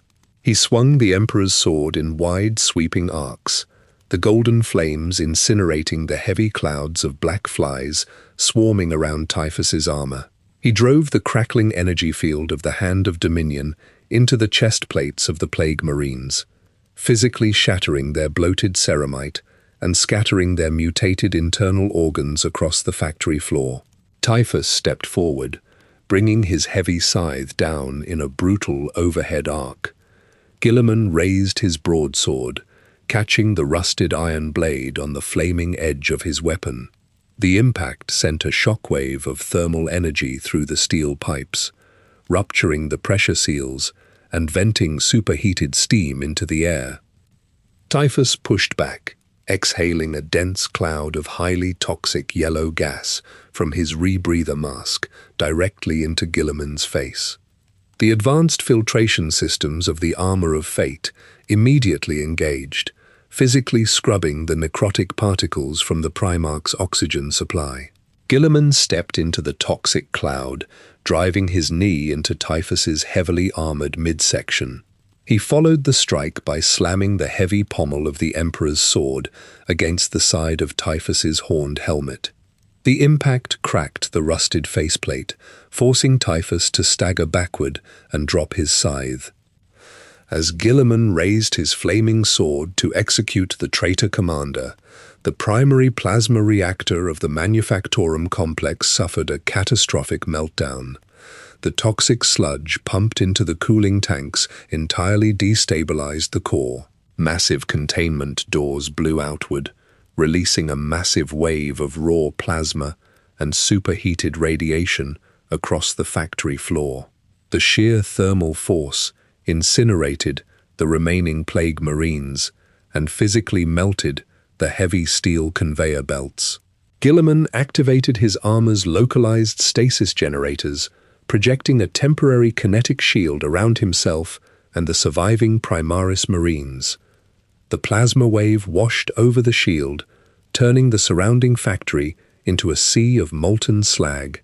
Typhus utilized the explosion to retreat, teleporting his massive frame back to the orbiting space hulk before the reactor completely collapsed. Guilliman deactivated his kinetic shield, standing amid the cooling metal of the destroyed Manufactorum. He ordered his tech priests to secure the remaining operational sectors of Parmenio and initiate immediate structural repairs. The Indomitus Crusade had successfully pushed the Death Guard off the industrial world, but the heavy planetary damage required months of systematic reconstruction. Guilliman returned to the Macragge's honor, his golden armor scarred and covered in dry ash. He reviewed the strategic readouts, calculating the exact amount of promethium and adamantium lost in the reactor explosion. He adjusted his logistical supply routes, shifting resources from the surrounding compliant systems to support the ongoing military expansion, fully aware that the galaxy required his direct physical intervention on thousands of other besieged worlds. The intense white light faded from the ruined courtyard. The young medical orderly collapsed onto the rotting soil, her biological functions completely depleted by the massive surge of psychic energy. Mortarion dragged his mutated frame backward through the boiling mud. The Daemon Primarch boarded a rusted Thunderhawk gunship alongside his surviving Deathshroud Terminators. The transport's heavy thrusters ignited, pushing the vehicle through the upper atmosphere and carrying the corrupted forces away from the planet Iax. Guilliman stood up from the ground. The heavy copper cables of his armor of fate injected synthesized adrenaline and thick coagulants directly into his bloodstream. The necrotic black tissue on his neck scarred over, forming thick ridges of pink flesh. He held the Emperor's sword in his right hand. The golden flames burned the remaining toxic vapor from the immediate air. Primaris Ultramarines advanced through the ruined medical compound in synchronized tactical formations. They carried heavy flamer units and sprayed ignited promethium over the thick, pulsing vines covering the white marble walls. The intense thermal output reduced the corrupted vegetation to fine grey ash. Plague-bearers and mutated cultists staggered out of the flooded surgical wards. The Space Marines leveled their bolt rifles and fired mass reactive rounds directly into the torsos of the remaining enemy combatants, detonating their swollen bodies and clearing the facility. Tech Marines planted heavy melter charges at the structural bases of the infected spires. The subsequent detonations collapsed the stone towers into the acidic swamps. Guilliman coordinated the planetary purge from his armored command interface. He directed the orbital strike cruisers to fire cyclonic torpedoes into the deepest biological hazard zones.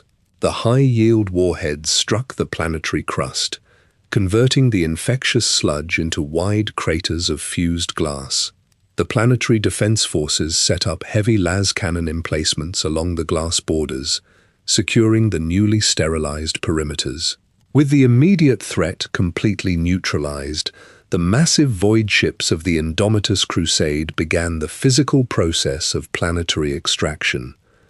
Guilliman returned to the Macragge's honor. He walked through the primary corridors of the flagship. He observed the physical state of the modern Imperium. Servitors with lobotomized brains and hydraulic appendages carried heavy iron crates of bolter ammunition. Human skulls, coated in gold and fitted with anti-gravity suspensors, floated through the air, carrying glowing lumen globes.